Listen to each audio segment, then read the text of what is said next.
Salut les petits potes, c'est Delcor, j'espère que vous allez bien. Aujourd'hui, on se retrouve pour une compilation de threads horreur, mais pas n'importe laquelle. On est sur des threads horreur qui vont parler de rencontres bizarres. Alors c'est pas des rencontres qu'il y a de plus classiques, mais en tout cas j'entends par là que c'est pas du paranormal. Peut-être encore plus grave que de se dire que c'est des vrais gens qui causent des vrais problèmes à d'autres gens. Je laisse découvrir tout ça, c'est une véritable pépite. Et on se retrouve demain pour une nouvelle vidéo exclusive. Enfin, en tout cas, que j'ai jamais raconté quoi. Si tu veux soutenir, tu connais le meilleur moyen, c'est un petit pouce bleu et un abonnement, histoire qu'on s'approche de l'objectif des 50 000 petits potes. Allez, prends ton meilleur chocolat chaud et installe-toi confortablement. L'histoire que je vais vous raconter, c'est celle de Lena. Lena vient tout juste d'avoir 18 ans, mais quand cet événement s'est produit, c'était en été 2021 et elle n'avait alors que 17 ans. Cette semaine-là, Lena a particulièrement chaud. Donc une de ses amies proches qui s'appelle Charlène lui a proposé de passer chez elle pour passer toute l'après-midi ensemble. Pour la simple et bonne raison que sa maison est en construction, mais qu'elle est équipée d'une piscine. Et vu comment il fait chaud, c'est vraiment le Saint Graal pour Lena. L'idée est donc de passer la journée chez elle avec 3 autres amis à elle, et qu'ils vont profiter de la piscine pendant que ses parents ne sont pas là. Le père de Charlène est en voyage d'affaires et la mère de Charlène est en train de dormir, puisque oui, elle travaille de nuit, elle profite donc de la journée pour dormir. Charlène invite même Lena à passer la soirée et la nuit chez elle, puisqu'elle a prévu d'organiser une grosse soirée avec des gens du lycée. Lena est partante pour la piscine, autant elle prévoit de rentrer chez elle avant le début de la soirée. Et ça pour 2 raisons. La première étant que Lena a de gros problèmes de santé et qu'elle vient juste d'augmenter ses doses de médicaments. Donc boire de l'alcool devient compliqué pour elle. Et aussi le fait qu'elle sait qu'elle n'a pas besoin de boire de l'alcool pour s'amuser en soirée, mais lorsqu'elle voit tout le monde en consommer, ça lui donne envie d'en consommer également, car ça peut être ennuyeux de passer la soirée tout seul dans son coin. Et la deuxième raison principale, c'est que la quasi-totalité des personnes invitées prennent d'autres substances. Et malheureusement, Lena a de mauvais souvenirs concernant les substances, étant donné que son frère a souffert d'addictions violentes pendant longtemps. Elle nous dit qu'il a fait 4 désintoxications, mais qu'aujourd'hui il ne faut pas s'inquiéter pour lui, il va mieux. Autrement dit, Lena n'a pas le meilleur feeling pour participer à cette soirée. Elle préfère profiter de son après-midi calmement et rentrer chez elle le soir, profiter d'une bonne pizza devant un film. Cependant, Charlène a l'argument ultime pour Lena. Pas de soucis, tu fais comme tu veux, je ne te force à rien. Mais si ça change quoi que ce soit, j'ai invité Zachary ce soir. Vous vous demandez c'est qui Zachary, bien évidemment. Et Zachary, c'est l'un des meilleurs amis de Charlène. Mais c'est aussi le crush de Lena. Elle en est folle amoureuse. Avec cet argument de taille, Lena a accepté de venir à la soirée. Le temps passe et le début de la soirée commence. Les gens arrivent et comme prévu, la plupart ne se contentent pas que de boire et ils prennent d'autres choses. Charlène est cependant quelqu'un de responsable selon Lena et elle a donc fermé la porte arrière de la maison histoire que les gens n'aillent pas dans la piscine et meurent noyés. Lena tient à nous préciser quelques petites choses. Charlène a un très grand jardin et il y a donc une petite dépendance à quelques mètres de la piscine avec à l'intérieur une salle de bain et 2 autres chambres prévues pour que Charlène et Lena dorment après la soirée. Encore une petite chose, la porte de cette dépendance ne ferme pas, étant donné que c'est encore en construction. Revenons à la soirée. Ils sont donc tous dans la maison principale comme prévu. Ce n'est pas un grand moment pour elle, mais elle est avec le gars qu'elle aime qui répond au nom de Zach, qui lui aussi n'est pas du tout dans le délire d'autres substances. Il est là, avec elle, et ils ont passé pratiquement toute la soirée ensemble, puisque pour eux la soirée est totalement nulle. Il y a le groupe de fêtards plus, et Zach et Lena se disent que c'est bien mieux d'être à 2 tranquillement dans leur côté. Ils profitent du moment présent et Lena est très contente d'être avec lui. À un moment ils vont être dérangés par le meilleur ami de Zach. Il s'appelle Théo et il est vraiment mal. Entre l'alcool et les substances, il ne se sent absolument pas bien. En voyant ça, Zach et Lena commencent à vraiment s'inquiéter pour lui, puisque malheureusement, il a été influencé par des personnes de la soirée à consommer toujours plus, alors que d'habitude, il n'en prend pas ou à la rigueur très peu. Les gens de la soirée vont être des personnes horribles et vont le pousser à prendre toujours plus. À force, Charlène en a constaté que s'il reste dans la maison, les gens vont le forcer encore et encore. Charlène va alors dire à Zach et Lena qu'il serait mieux que Théo sorte de la maison. Les 2 tourtereaux se disent qu'effectivement il serait mieux pour Théo de sortir de la maison. Ils vont donc décider de l'emmener dans la dépendance afin de calmer le jeu. Ils vont alors sortir dans le jardin par la porte arrière qui a été ouverte par Charlène spécialement pour eux. Ils vont alors essayer de rejoindre la dépendance, mais non sans mal, puisque oui, le cauchemar est en train de commencer. Ils sont en train de traîner sur leur dos un adolescent qui a une carrure bien plus imposante que la à l'heure et il se laisse tomber de tout son poids au sol. Il ne fait aucun effort. Certes, ils sont deux à le porter, mais c'est une épreuve pour eux. Pendant qu'ils le portent jusqu'à la dépendance, Lena va sentir un poids sur elle, autre que le poids du corps de Théo. Le poids s'apparente plus à un regard malveillant dans sa direction. Lena va alors regarder dans cette direction, mais elle ne peut rien discerner d'autre que le petit grillage et les grandes haies qui séparent le jardin à celui des voisins. Elle nous dit qu'une mauvaise impression est vite arrivée, surtout lorsque c'est la nuit. Et en plus, Lena est une grande amatrice de films d'horreur, et elle s'imagine donc tout et n'importe quoi. Et puis bon, c'est vrai qu'elle n'est pas vraiment dans son assiette, puisqu'elle doit s'occuper d'un Théo qui a pris pas mal de substances, et ça lui fait revenir d'anciens souvenirs assez douloureux à propos de son frère. Lena en a alors conclu que c'était sûrement le chat qui traînait par là. Et yes, enfin, ils arrivent à rejoindre la dépendance. Et au final, Lena remercie un petit peu son frère, étant donné qu'elle a déjà vécu ce genre de situation. Elle commence alors à s'occuper de Théo qui est complètement déchiré. Pendant ce temps-là, Zach essaye de distraire Théo afin d'être certain que la situation ne tourne pas mal. Au bout d'un long moment, Théo va un petit peu mieux. Théo est particulièrement relaxé, mais il va bien. Lena va alors dans la salle de bain pour aller chercher un petit peu d'eau. Lorsque d'un coup, du coin de l'œil, elle peut distinguer du mouvement au niveau de la fenêtre. Elle sent son cœur faire 2-3 bonds. Alors elle tourne sa tête au niveau de la fenêtre, juste à côté de la porte d'entrée qui donne sur un mini couloir en face de la salle de bain. Les deux petites chambres étant à l'opposé à gauche. Mais Lena ne voit rien à la fenêtre. Rien d'autre que l'obscurité légèrement bravée par les lumières de la piscine et de la soirée à l'autre bout du jardin. Lena s'apprête à rationaliser comme elle l'a fait plus tôt dans la soirée. Bien que son rythme cardiaque commence à lui dire que les hallucinations commencent à pas vraiment être très drôles. Perdue dans ses pensées, elle va vite être ramenée à la réalité par un son qui va lui glacer le sang. Elle entend quelqu'un frapper à une porte, puis un rire. « Excuse-moi ma belle, je suis simplement heureux de te voir. » Le sang de Lena s'est glacé une seconde fois après avoir entendu cette phrase, si bien qu'elle s'est sentie comme un iceberg, puisque les seules personnes qui l'appellent ma belle sont des amis proches qui sont normalement assez cool, et pas ceux qui prennent des substances et qui font partie de la soirée. Et surtout qu'elle a confiance en Charlène. Elle sait qu'elle va prendre ses responsabilités et ne pas ouvrir la porte qui donne accès au jardin. Mais Lena ne voit pas qui aurait pu sortir et parler avec cette intonation. Surtout qu'ils sont dans un état assez déplorable. Et surtout, cette personne lui dit qu'elle est heureuse de la voir, alors qu'au final, elle ne connaît pas grand monde à cette fête, à part Zach, Théo et Charlène. À ce moment-là, Lena n'a aucun moyen de savoir qui est là, mais dans sa tête, c'est sûr, ce n'est pas quelqu'un qui est à la soirée. Elle est totalement pétrifiée, le regard fixé sur la porte qui ne tient pas et qui peut s'ouvrir à tout moment. Et elle pourrait voir quelqu'un s'introduire d'une façon plutôt flippante. Mais à peine que Léa essaye de reprendre ses esprits que l'homme va alors parler une seconde fois. Il va dire quelque chose de radicalement différent, ce qui est encore plus étrange. « S'il te plaît, Charlène, ne laisse pas un pauvre homme seul dans le froid. Tu n'es pas comme ça. » Cet homme vient d'appeler Lena par le prénom Charlène. Il est vrai que Lena et Charlène se ressemblent un petit peu, surtout au niveau des cheveux. Mais aucune personne dans la soirée ne les aurait confondus à ce point. Et encore moins il n'aurait prononcé une phrase de ce genre. Lena ne sait plus si c'est le vide dans sa tête dû à la peur ou si 1000 pensées fusent dans son cerveau sous le coup du stress. Mais soudain, alarmée par ces 3 coups sur la porte et la voix de cet inconnu, elle voit Zach sortir de la chambre et se figé au niveau de la fenêtre quelques instants avant de se plaquer littéralement contre le mur. Zach croise le regard de Lena avec des yeux les plus effrayés qu'elle n'a jamais vus chez lui. Zach a l'habitude de ne pas forcément montrer ses expressions, mais là elle voit toutes les émotions traverser son visage. Elle a pu voir la peur se dessiner sur son visage. Le Zach devant elle est totalement effrayé et c'est là que Lena va avoir la confirmation qu'effectivement cet homme ne fait pas partie de la soirée. Soudain, au milieu d'un silence, Zach va chuchoter à Lena. « L'homme qui est dehors est un SDF.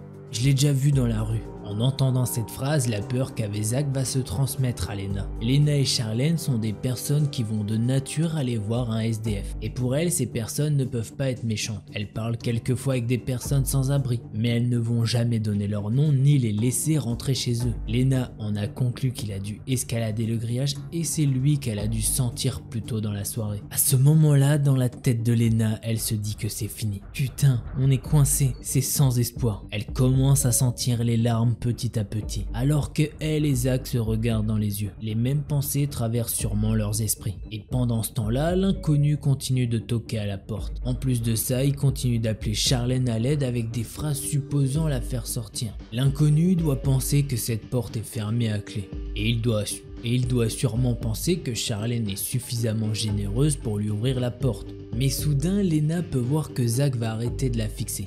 Et il va maintenant fixer un autre point derrière elle.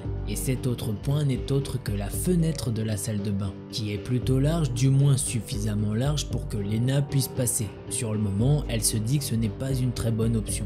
Mais Zach va réussir à la convaincre avec quelques regards. Et il lui chuchote qu'ils n'ont pas vraiment le choix. Les autres fenêtres de la dépendance sont trop petites. Et surtout, la salle de bain bénéficie d'un verrou. Zach lui fait alors signe de ne pas bouger de la salle de bain. Et il va discrètement chercher Théo dans la chambre en lui demandant de le suivre. Celui-ci étant à moitié endormi, il commence à rire. Et il se met à parler très fort en disant que Zach veut passer du bon temps avec Lena. Mais que ça se fait pas, il n'aurait pas dû le réveiller. Que oui, c'est bon, il veut bien le suivre, mais c'est clairement pas un bon pote. Malheureusement, Théo fait pas mal de bruit et l'inconnu a entendu tout ça. Il va alors radicalement changer de ton. Il commence soudainement à crier et il exige que Charlène sorte ou sinon il va rentrer car elle est égoïste de ne pas l'aider. Alors qu'il a simplement besoin de son aide. Cet inconnu va alors vriller et il va donner de violents coups de poing dans la porte. Porte qui va s'ouvrir très vite étant donné qu'elle n'est pas fermée à clé. Heureusement, Zach a réussi à prendre Théo dans la salle de bain et fermer la porte à clé très vite. Au bout de quelques secondes, cet inconnu se met maintenant à donner des coups dans la porte de la salle de bain. Il veut absolument parler à Charlène pour qu'elle s'explique sur son comportement. Lena est tellement terrifiée qu'elle peut nous dire qu'elle voit des petits points noirs dans ses yeux.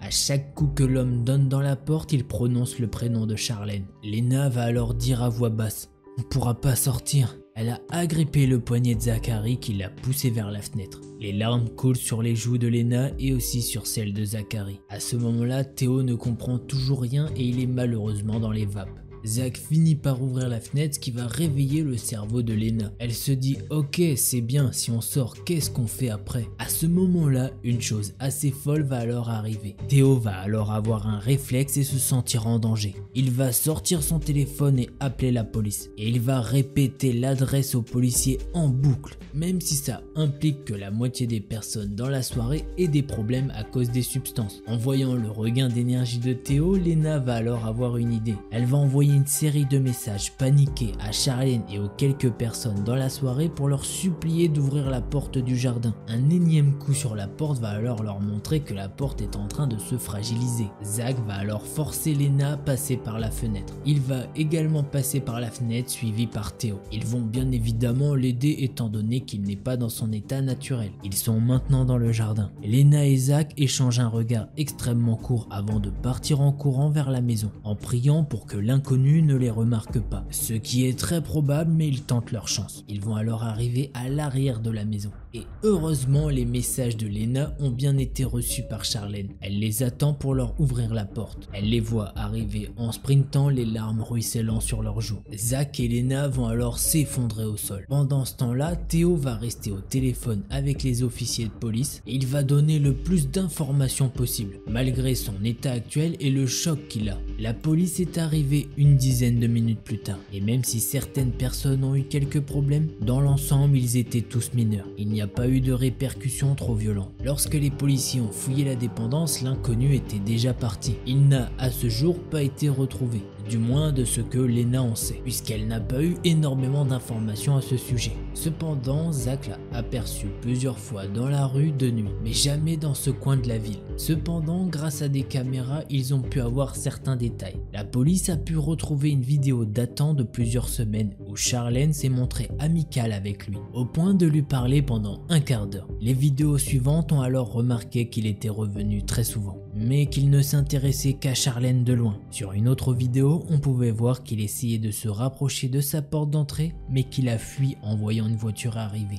La théorie de la police est donc qu'il a développé une certaine obsession pour Charlène et il s'est mis à la suivre. Et ce soir-là, sûrement sous l'influence de l'alcool ou d'une substance, il se serait caché et aurait escaladé le grillage de sa maison. Et il aurait sûrement confondu Lena et Charlène. Bon, après cette histoire, il y a eu quand même quelques petites notes positives. Théo a pratiquement arrêté la consommation de substances. Et quant à Lena et Zachary, ils se sont mis 1 mois et demi après ensemble. Et elle tient quand même à nous préciser que tous les sans-abri ne sont pas des criminels dangereux. Voilà, c'est ainsi que se termine cette histoire. Bon, on va pas revenir sur le fait que dans la soirée il y a des choses que je cautionne pas forcément, le fait de forcer Théo à faire des choses dont il a pas envie, mais il y a un truc qui est sûr, heureusement que Lena n'était pas toute seule dans cette dépendance, puisque imaginons si elle s'était retrouvée dans cette dépendance toute seule, je sais pas, pour aller chercher un vêtement ou un truc comme ça, eh bien cet individu l'aurait sûrement agressée et elle ne serait peut-être pas sortie par la fenêtre, elle aurait peut-être pas eu le déclic qu'a eu Zachary, et on sait pas du tout ce qu'il lui aurait fait, étant donné qu'il était vraiment en train de confondre Lena et Charlène. Bon, heureusement, il n'aurait rien arrivé. Effectivement, plutôt un petit point positif, Zachary et Lena sont maintenant ensemble. On leur souhaite donc de vivre ensemble pendant longtemps. Bref, j'espère que cette histoire vous a plu. Moi, c'est le cas, j'ai vraiment bien aimé l'affaire. Bon, si tu l'as kiffé, tu le connais maintenant, le petit pouce bleu de soutien. Si t'étais pas abonné, j'espère que cette vidéo t'a convaincu de le faire. Et au passage, d'ailleurs, tu peux me rejoindre sur Instagram. Et bah, vous savez quoi, mes petits potes, on va se quitter là. T'es pas abonné, toi, sérieux? Ouais, je vais te fumer. Ah, mais au moins un pouce bleu, c'est pas le crevard. C'est incroyable ça. Ils mettent pas de pouce bleu. Ah, j'ai envie de les fumer. Je vais les fumer tout de suite. Ils mettent pas de pouce bleu. I just want to play a game with you. Hey, don't you run away. Please stay. Stay with me. L'histoire que je vais vous raconter, c'est celle d'Eva. Eva est une jeune femme de 24 ans qui a tout pour elle. Elle est étudiante à l'université et elle est plutôt brillante. Grâce à ses parents, elle peut se consacrer totalement à ses études, puisque ses parents lui payent ses études, son logement et tout ce dont elle a besoin. Ce qui fait qu'effectivement, elle peut bien se concentrer sur ses études. Elle nous dit qu'en plus de ça, elle a 2 amis formidables, Ethan et Juliette, qui sont ses meilleurs amis. Elle va souvent en soirée avec ses 2 amis. Mais les voir en couple la déprime un petit peu. Et oui, Eva nous dit qu'il lui manque quelque chose dans sa vie et c'est l'amour. Et malheureusement, sa quête à la recherche de l'amour va la pousser dans ce cauchemar. Un jour, comme les autres, Eva est en train de réfléchir. Et elle se dit qu'elle est heureuse, mais qu'il lui manque vraiment quelque chose pour être pleinement heureuse. Et c'est bien évidemment, comme vous l'avez compris, l'amour. Elle se dit qu'à chaque fois qu'elle va en soirée, elle rencontre certes des gens sympas, mais que malheureusement, ça va pas plus loin qu'un coup d'un soir. Et qu'à part l'attirance physique envers certaines personnes, eh bien, il n'y a rien du tout. Elle décide donc de parler à Juliette qu'elle aimerait avoir quelqu'un auprès d'elle. Mais que c'est compliqué puisque toutes les personnes qu'elle a rencontrées se sont juste terminées en un coup d'un soir. Juliette la rassure et lui dit que de toute façon, un jour elle trouvera le bon. Et que de toute façon, elle est encore jeune.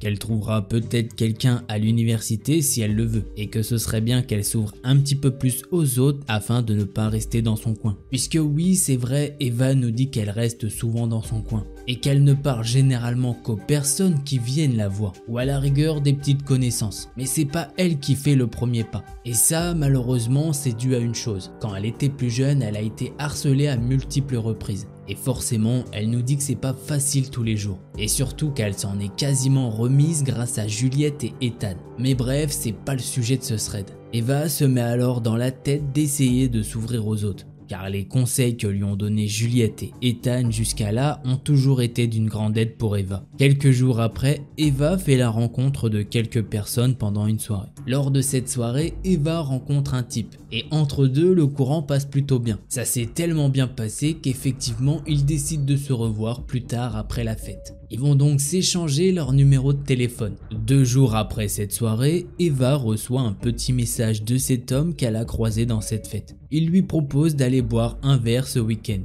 Eva, qui est vraiment toute contente, accepte cette proposition. Elle est tellement contente qu'elle en parle à ses amis. Mais elle reste sur ses gardes et elle leur dit où elle va et dans quel bar elle doit se rendre. Et aussi qu'elle les tiendrait au courant si quelque chose se passe. Les jours passent, Eva et ce garçon communiquent pas mal au téléphone ainsi que par SMS. Elle nous dit que ça confirme bien le feeling qu'ils ont eu à la soirée, le courant passe super bien. Et là, elle est hyper contente car c'est ce soir qu'elle va le revoir. Le soir arrive, Eva est au lieu du rendez-vous. Et cet homme est déjà là en train de l'attendre. Eva nous dit qu'il est très beau. Il est grand, il est brun, il a les yeux marrons et il a un sourire vachement craquant. Et que normalement ça ferait fondre toutes les filles. D'ailleurs, elle n'arrive pas à réaliser ce qui est en train de se passer. Pour elle, c'est vraiment un rêve tellement c'est trop beau. Eva et cet homme qui s'appelle Jérémy s'installent à une table et commencent à parler. Il lui dit qu'il a 26 ans et qu'il a un petit frère qui est dans la même université qu'elle. Et que c'est pour ça que lui aussi était dans cette soirée la semaine dernière. Jérémy, quant à lui, il n'est plus du tout à l'université, il travaille. Mais il lui dit qu'en ce moment, il habite chez ses parents, puisque dans son appartement, il y a un petit problème d'inondation. Du coup, il en profite d'habiter chez ses parents le temps que le problème se règle. Ils vont alors tous les deux parler de leur centre d'intérêt. Et ce qui est plutôt cool, c'est qu'ils sont sur la même longueur d'onde. Eva lui propose de finir la soirée chez elle. Toute la soirée chez elle s'est hyper bien passée. Le seul petit bémol, c'est que quand Eva se réveille, eh bien Jérémy n'est plus là dans le lit. Elle fait donc ce qu'elle a à faire et une fois qu'elle arrive dans la cuisine, elle peut découvrir un petit mot. Merci pour cette super soirée, j'espère qu'il y en aura d'autres. Les jours vont passer, Eva et Jérémy vont continuer de se voir. Mais à force, il y a un petit truc qui va perturber Eva. Et ce truc-là, c'est que les rencontres entre Eva et Jérémy se font principalement chez elle, ou dans des bars assez vieux, voire miteux. Elle nous dit qu'effectivement, c'est quelque chose qu'elle n'avait pas remarqué au début. Les semaines vont alors passer et elle décide de présenter Jérémy à Ethan et Juliette. Tout se passe super bien, les deux amis d'Eva semblent l'aimer. Mais le truc c'est que Jérémy n'a jamais présenté qui que ce soit à Eva. Un soir, Eva lui en parle et la seule réponse qu'elle a obtenue de Jérémy c'est qu'il n'est pas prêt à lui présenter quelqu'un de sa famille. Ni même ses amis, mais bon, il va peut-être y réfléchir car effectivement il aime Eva. Bon, à ce moment-là, Eva, elle a entendu qu'une seule chose, c'est le mot aimer. Et oui, lors de cette discussion, c'était la première fois qu'il lui spécifiait qu'il l'aimait. Du coup, elle était tellement contente qu'elle a mis tout le reste de côté. Et elle s'est donc dit que c'était pas trop grave et que bon, le plus important, c'est qu'il soit heureux. 2 mois après cette discussion, eh bien, les choses n'ont pas avancé. Elle a juste remarqué que de temps en temps, Jérémy ne pouvait pas venir la voir alors que pourtant c'était le week-end. Sachant que les week-ends, il a rien à faire, il ne travaille pas du tout. Et le pire, c'est que des fois, il y a des soirées où il ne répond même pas aux messages d'Eva. Mais un jour, Eva a su pourquoi Jérémy ne lui répondait pas à certains moments. Ou pourquoi pendant des week-ends entiers, elle restait sans réponse. Ou encore pourquoi Eva n'a toujours pas rencontré un seul membre de son entourage. Et aussi pourquoi ils allaient toujours dans des endroits un petit peu pourris. Un jour, Eva a reçu un coup de téléphone d'une certaine personne lui disant qu'elle connaissait Jérémy et qu'elle était quelqu'un de très proche de lui et qu'elle aimerait rencontrer Eva. En entendant ça, Eva décide d'accepter cette proposition. Elle est toute contente et elle essaye de se faire la plus belle possible. Arrivée sur le lieu de rendez-vous, elle envoie un message à cette personne. Cette personne lui répond qu'elle est assise et qu'elle l'attend. Eva peut alors voir une jolie jeune femme et elle s'avance vers elle. Eva se présente et cette femme lui sourit d'une manière assez triste. Elle la salue en retour et lui demande de s'asseoir, puisqu'elle a beaucoup de choses à lui dire. Cette jeune femme se présente comme étant la fiancée de Jérémy. D'ailleurs, Eva remarque directement que cette jeune femme doit avoir 25 ans à peu près, et qu'elle est enceinte de 6-7 mois. Cette jeune femme lui explique alors qu'elle est avec Jérémy depuis 3 ans, et que depuis les derniers mois, il agit bizarrement. Cette femme se doute qu'il la trompe, qu'il mène probablement une double vie et elle voulait rencontrer la personne pour lui dire. Elle voulait discuter avec Eva pour la prévenir. En entendant ça, Eva n'en revient pas du tout. Mais cette femme va lui prouver ses dires en lui montrant des photos d'elle et Jérémy. Et ça à pas mal d'événements comme des échographies, des réunions de famille, enfin bref, vous voyez le genre. Plus Eva voit de photos, plus elle se sent mal à l'aise. Elle décide donc de couper court à la discussion et elle appelle ses amis pour leur en parler. Ses 2 amis vont donc arriver pour la réconforter. Les jours passent et Eva a décidé de croire cette femme. Elle a donc coupé les ponts définitivement avec Jérémy. Elle l'a bloqué de partout. Les jours passent et Jérémy essaye toujours de la contacter avec d'autres numéros de téléphone. Il lui envoie des lettres en s'excusant. Il lui dit que c'est elle la femme de sa vie. Il lui dit qu'il a quitté cette autre femme et c'est Eva qu'il aime. Qu'il était resté avec cette autre femme car elle était enceinte mais qu'il ne l'aimait plus. Les semaines vont passer et Eva va vivre un véritable cauchemar. Elle a l'impression qu'une personne l'observe constamment. Elle a le sentiment d'être tout le temps en danger, comme si le danger était toujours présent, même quand elle se trouve chez elle seule. À force d'y réfléchir, elle se dit que c'est à cause de toute cette situation, qu'elle devient sûrement parano à cause du stress des examens qui arrivent et la rupture avec Jérémy. Bref, elle décide qu'elle va aller se coucher, mais elle veut prendre une petite douche avant. Pendant qu'elle se déshabille, elle a toujours ce sentiment d'horreur d'être épiée. Elle met la musique et rentre dans sa douche. Elle veut être tranquille et penser à d'autres choses. Puis à un moment donné, elle se retourne pour prendre son shampoing et elle va voir quelque chose qui va la terrifier. Elle peut voir une main dépasser de la porte qui est avec un téléphone en train de prendre des photos. Prise de panique, Eva commence à crier. Et elle jette tout ce qui lui vient dans les mains. Cette main a disparu quand Eva a hurlé de toutes ses forces. Mais Eva en reste paralysée et elle met bien 5 minutes à reprendre ses esprits. Elle va alors se rendre dans le salon et appeler la police. Les policiers sont venus mais ils n'ont rien trouvé. Cette personne n'est plus là depuis un petit moment. Les policiers lui ont dit qu'ils allaient faire des tours dans le quartier et ils ont demandé à Eva si quelqu'un pouvait bien lui en vouloir. Eva, forcément, elle pense directement à Jérémy qui n'arrête pas de lui casser les pieds. Les policiers lui disent qu'ils vont alors l'interroger et que quoi qu'il arrive, ça lui servira d'avertissement au cas où. Eva a décidé d'aller passer la nuit chez son amie Juliette. Mais elle n'a pas pu y passer plus de temps étant donné que Juliette habite toujours avec sa mère. Donc oui, elle veut pas embêter son amie Juliette et elle décide de retourner chez elle après ça. Les jours ont passé et rien de grave n'est arrivé. Juste Jérémy qui n'arrive toujours pas à comprendre qu'Eva ne veut absolument pas lui parler. Il vient même essayer de lui parler quand elle se trouve à l'université. Mais elle refuse toujours. Et le truc, c'est que son sentiment d'être épiée est toujours là. Et au fur et à mesure que les jours avancent, plus elle a l'impression que quelque chose de mauvais va se passer. Arrivé le samedi, Eva a fini ses examens. Elle est épuisée. Elle décide donc de rester dans son appartement pour chill. Elle veut se faire une grosse journée marathon série. Mais le problème, c'est que pendant cette journée chill, eh bien elle n'arrive pas du tout à chill étant donné qu'un sentiment horrible l'habite. Les jours précédents, elle a pu constater que des choses avaient disparu chez elle. Mais elle a mis ça sur le compte du stress. Elle nous dit qu'effectivement c'est quand même assez bizarre. Il lui manque quand même pas mal de sous-vêtements et des affaires assez ordinaires. Et il y a aussi un truc qui fait qu'effectivement elle ne peut pas chill, c'est que son téléphone n'arrête pas de sonner. Ça devient tellement chiant qu'elle finit par répondre. Bien sûr, c'est Jérémy au bout du fil. Il lui raconte des choses qui n'ont ni queue ni tête. Elle lui dit que ça suffit, elle ne veut plus du tout l'entendre. Elle aimerait qu'il dégage de sa vie et qu'elle en a rien à foutre de sa gueule. Elle veut qu'il arrête de la harceler. Elle a raccroché et elle a décidé de le bloquer une fois de plus. Les heures se sont écoulées et son sentiment de terreur est toujours aussi présent. Elle décide alors d'aller fermer toutes les fenêtres qui sont ouvertes chez elle. Elle commence à fermer celle de la cuisine,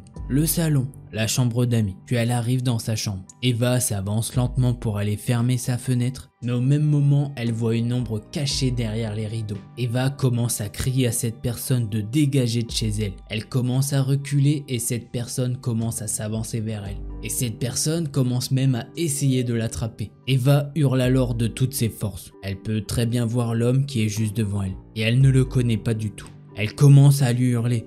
« Mais putain, mais qui êtes-vous? Mais qu'est-ce que vous me voulez? Vous êtes qui, bordel? Dégagez de chez moi tout de suite !» Eva essaye de s'échapper, mais cet homme va lui agripper le bras et il commence à vraiment la serrer. Au même moment, Eva peut entendre des énormes booms dans sa porte d'entrée. Elle se dit qu'elle peut pas vivre un pire cauchemar que ça. Elle lutte vraiment de toutes ses forces pour essayer de s'extirper de la poigne de cet homme. Mais le problème, c'est qu'il y a quelqu'un qui essaye de défoncer sa porte. Elle se dit alors que si jamais elle arrive à se dégager, elle va devoir passer par la porte du jardin. Mais elle a à peine le temps de se dire ça qu'elle peut voir un autre homme qui débarque dans la chambre. Et cet homme ne cherche pas du tout à comprendre ce qui se passe et une bagarre éclate. Eva a donc pu se libérer, elle a pris son téléphone et elle a appelé la police. Pendant ce temps-là, Eva peut reconnaître la voix de Jérémy. Et elle comprend donc que l'homme qui est venu la défendre est donc Jérémy. Et le plus bizarre, c'est que Jérémy et cet homme sont en train de parler comme s'ils se connaissaient. Heureusement pour Eva, les policiers sont arrivés plutôt vite. Et ils ont embarqué Jérémy et cet inconnu. Un petit peu plus tard, Eva a appris ce qui s'était réellement passé. L'homme qui l'a attaqué cette nuit-là était le petit frère de Jérémy. Il était apparemment complètement obsédé par Eva et il en voulait à son frère pour lui avoir pris ce qui lui appartenait. Le petit frère de Jérémy avait des dizaines de photos d'Eva sur son téléphone portable. En faisant la perquisition, les policiers ont pu trouver les sous-vêtements d'Eva dans la chambre du petit frère. Le truc, c'est que le petit frère de Jérémy n'a pas agi tout seul, non. Il a fait ça après que l'ex de Jérémy lui ait monté la tête. Eva a appris plus tard que Jérémy essayait de la prévenir que son petit frère allait sûrement passer à l'action. Mais étant donné qu'elle ne lui répondait pas du tout et que la seule fois où elle a répondu, elle ne l'a pas écouté, donc cette fois-ci, il a décidé d'aller chez elle pour la prévenir du réel danger. Et forcément, en arrivant devant la maison d'Eva et en l'entendant gueuler, il a compris qu'il y avait un problème. Après toute cette histoire, Eva nous dit qu'elle n'en veut plus trop à Jérémy. Depuis lors, elle a déménagé et le petit frère de Jérémy est en prison. Elle a une ordonnance d'éloignement contre lui quand il sortira de prison. Et voilà, c'est ainsi que se termine ce thread horreur. C'est vraiment assez fou ce thread. Eva veut trouver l'amour, tout ce qu'il y a de plus naturel. Elle semble le trouver, mais malheureusement le gars il joue un double jeu. Elle se dit bon tant pis, je suis hyper dégoûtée, mais on passe à autre chose. Mais le truc c'est qu'elle peut pas oublier étant donné que Jérémy n'arrête pas de la harceler. Et au final on apprend que c'était pour son bien. Donc sur ce coup là, plutôt un bon move de la part de Jérémy, même si on va pas pardonner son double jeu entre Eva et son ex. Ça, on n'est pas là pour ça. Nous, on est là pour le thread horreur que moi j'ai bien kiffé. J'espère que c'est pareil pour vous. Si c'est le cas, n'hésitez pas à me le dire en commentaire. Et bah les petits potes, si vous avez kiffé, vous connaissez le petit pouce bleu de soutien, ça aide énormément. Merci à tous ceux qui le feront. Et si jamais t'es pas abonné, je t'invite clairement à le faire, comme ça tu louperas pas les prochaines vidéos.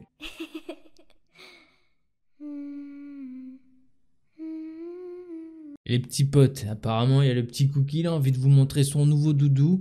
Nouvelle création qu'il a fait, vraiment magnifique. Ouais, tu le veux ? Il est magnifique, il est à vendre aux enchères. Il me dit que là il va le peaufiner un petit peu vite fait, mais voilà, c'est à vendre. Non, c'est une blague bien sûr, c'est son petit doudou, il l'adore.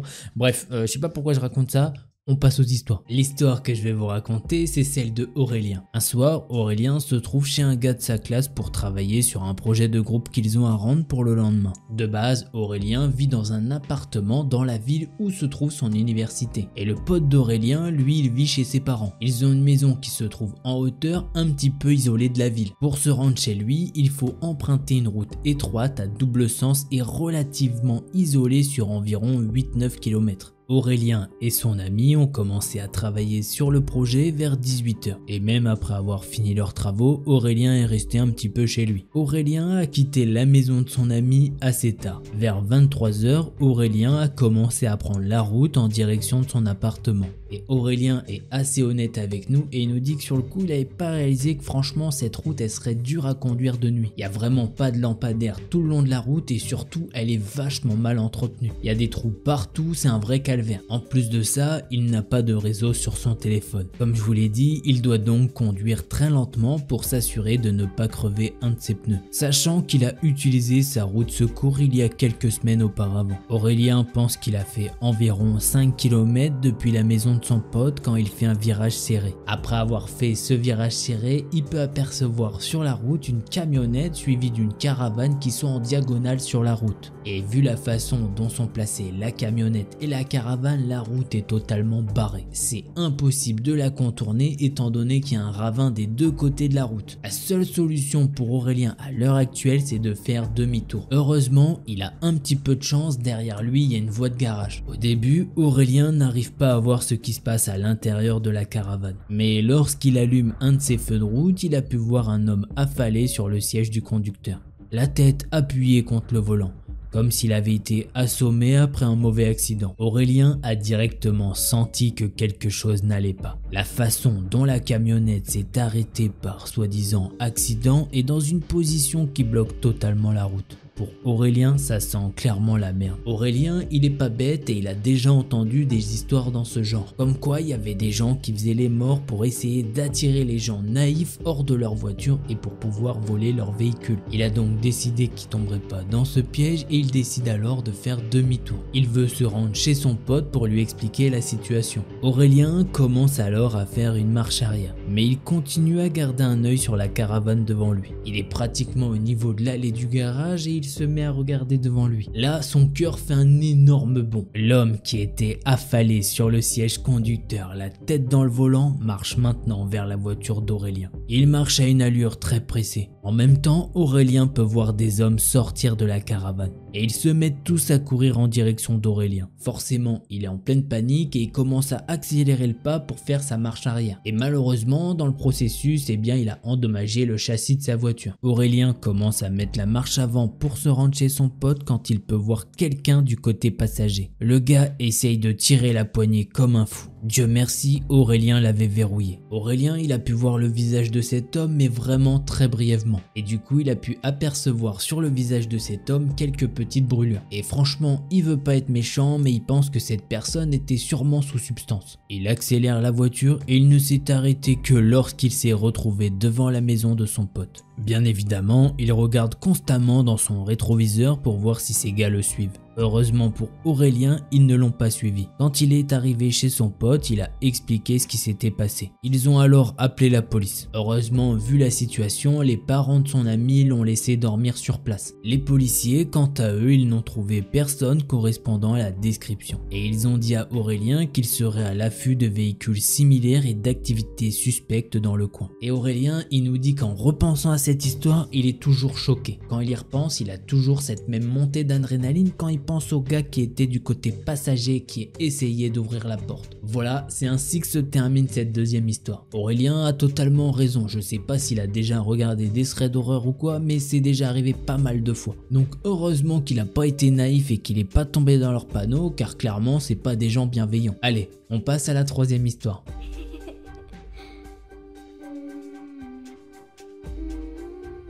L'histoire que je vais vous raconter, c'est celle d'Anthony. Et son histoire se passe plus précisément dans un trajet en TER. Son histoire se déroule en 2012 et à cette époque-là, il a 15 ans. Vivant d'un côté de Paris, il veut aller voir sa petite amie qui se trouve de l'autre côté de Paris. Anthony doit donc faire un assez long trajet en train et en métro parisien. Cette fois-ci, Anthony a décidé d'y aller assez tôt pour avoir un maximum de temps durant la journée pour profiter avec sa copine avant de repartir. Il est donc 8h30 du matin, il est dans un TER partant de Paris pour aller vers Versailles. Il nous dit qu'il a déjà une bonne heure de transport dans les pattes, mais que bon, c'est bientôt fini et que ça y est, il a plus de changement à faire. Anthony est sur les réseaux sociaux et il parle avec sa copine. Mais en vrai, il est à la limite de piquer un petit somme. Au bout d'un ou deux arrêts après le départ de Paris, un homme monte dans le train. Il nous dit que le physique de cette personne importe peu. Apparemment, c'est un daron d'une cinquantaine d'années facile. Étant assez asocial et très timide, Antoine s'est mis dans les carrés entre les wagons. En général, tu vas pas dans ce petit carré là quand il y a déjà quelqu'un, sauf si tout le wagon est déjà rempli. Il est 8h30 du matin et Anthony sort de Paris. Autant vous dire que le train est complètement vide. L'homme tourne en rond pendant 5 minutes. Il va s'asseoir dans la rame.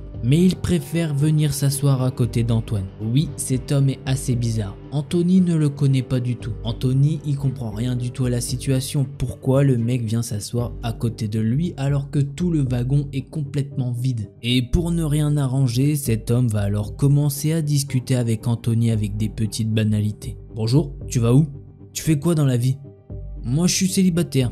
C'est chiant. À ce moment-là, Anthony n'a qu'une seule envie, franchement, c'est que ce mec le lâche. Il essaye d'esquiver les questions et à un moment, il lui dit ouvertement au départ, si je me suis mis là, c'est pour être tranquille, peinard. Mais malheureusement, cet homme trouve toujours quelque chose pour le relancer sur un nouveau sujet de discussion. Cet homme a d'ailleurs commencé à s'étendre sur sa solitude et ses ex, sur le fait qu'il a été en prison et que maintenant, il est seul. Et que la prison n'était vraiment pas facile. Il a ensuite enchaîné en disant « Tu as de belles mains, tu sais ». En entendant ça, Anthony, il en reste bouche bée. Il en croit pas ses oreilles. L'homme va alors enchaîner en disant « Ah, tu fais du piano, ça se voit. T'as de jolies mains longues. Ça doit être pratique pour te toucher ». Honnêtement, Anthony, en entendant ça, il bug totalement. Mais l'homme ne s'arrête pas du tout là. « Si je te donne de l'argent, tu veux bien me toucher ? En prison, t'aurais été une star avec des mains pareilles. T'aurais eu tout ce que tu voudrais.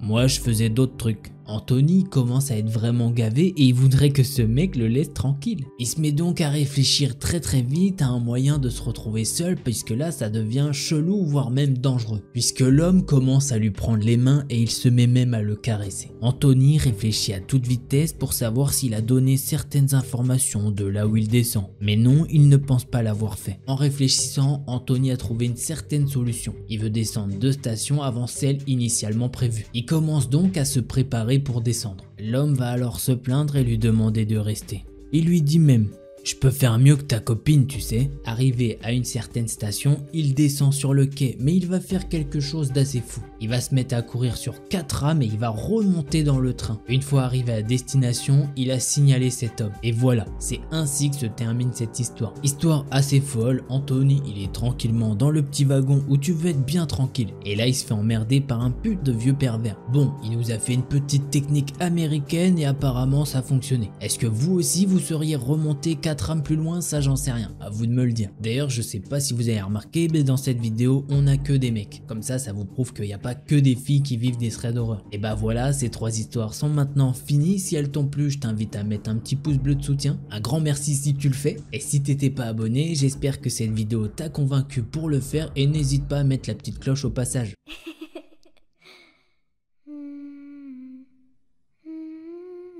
L'histoire que je vais vous raconter, c'est celle de Célia. Elle nous raconte son histoire pour sensibiliser d'autres personnes qui pourraient être dans la même situation qu'elle. Tout d'abord, Célia, elle tient à nous préciser que c'est une fille très carrée, c'est-à-dire qu'elle est très bien organisée et elle est pointue sur tout ce qu'elle fait dans sa journée. Elle organise tout ça au moindre détail. Elle a sa petite routine et elle aime pas faire quelque chose qui n'est pas prévu là-dedans. Bref, passons à l'histoire. Il y a quelques années, elle a rencontré un homme dans un bar.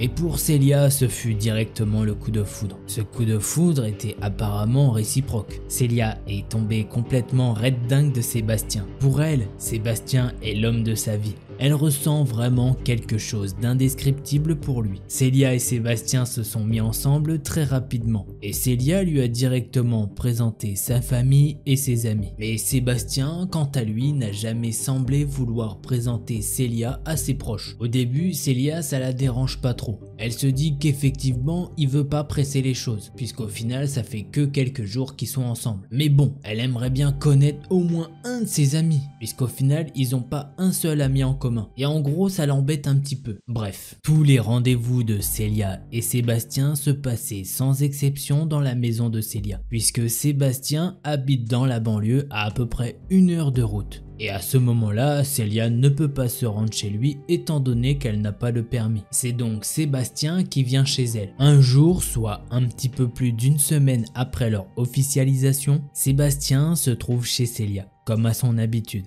Et Célia a décidé à un moment de sortir s'aérer l'esprit. Mais rappelez-vous d'une petite chose, Célia, normalement, elle prévoit tout. Et cette sortie, je peux vous assurer qu'elle n'était pas du tout inscrite sur son planning. Et c'est vraiment très rare qu'elle ne suit pas sa routine. Mais cette soirée-là, elle sait pas, elle a une sorte de petit ressenti comme quoi elle doit aller se balader. Elle a donc proposé à Sébastien de l'accompagner, mais il a refusé. Célia a donc fini par sortir seule dehors. Tout se passe très bien jusqu'à ce qu'elle trouve un petit chaton sous une voiture. Le chaton est effrayé et Célia a tout de suite cherché à le récupérer. Elle a pas du tout envie qu'il se fasse écraser par une voiture. Après un petit moment, elle a réussi à le récupérer. Et Célia a remarqué que le petit chaton ne porte pas de collier. Elle décide donc de l'emmener avec elle. Célia se trouve dans un quartier où les chats ont tendance à beaucoup fuguer et à disparaître. Il y a donc dans le quartier un groupe WhatsApp qui permet de demander ou de donner des renseignements sur un quelconque chat disparu. Elle fait donc le chemin retour pour rentrer chez elle avec le chat dans les bras, puisque malheureusement sur le téléphone de Célia, les caméras avant et arrière sont complètement cassées. Ce qui fait que malheureusement, elle ne peut pas prendre de photos du petit chaton. Elle se dit donc que Sébastien va pouvoir lui prêter son téléphone une fois qu'elle sera rentrée chez elle. Une fois arrivée chez elle, Célia explique la situation à Sébastien. Sébastien accepte de lui prêter son téléphone pour qu'elle puisse prendre des photos et envoyer des photos du petit chat dans le groupe WhatsApp. Pendant ce temps-là, Sébastien s'est absenté aux toilettes. Célia prend donc les photos du chat. Sauf que Célia, c'est une personne de nature assez curieuse et aussi elle est assez méfiante. Du coup, elle se dit que c'est le bon moment pour fouiller dans son téléphone. Pour elle, cette vie qu'elle est en train de vivre est juste trop belle. C'est trop rose pour être vrai. Elle est même persuadée que Sébastien la trompe. Mais elle est vraiment loin de s'imaginer ce qu'elle va découvrir. Elle commence donc à fouiller sur l'Instagram de Sébastien. Et bizarre, il y a plusieurs comptes. Un au nom de Sébastien et plusieurs avec des noms différents.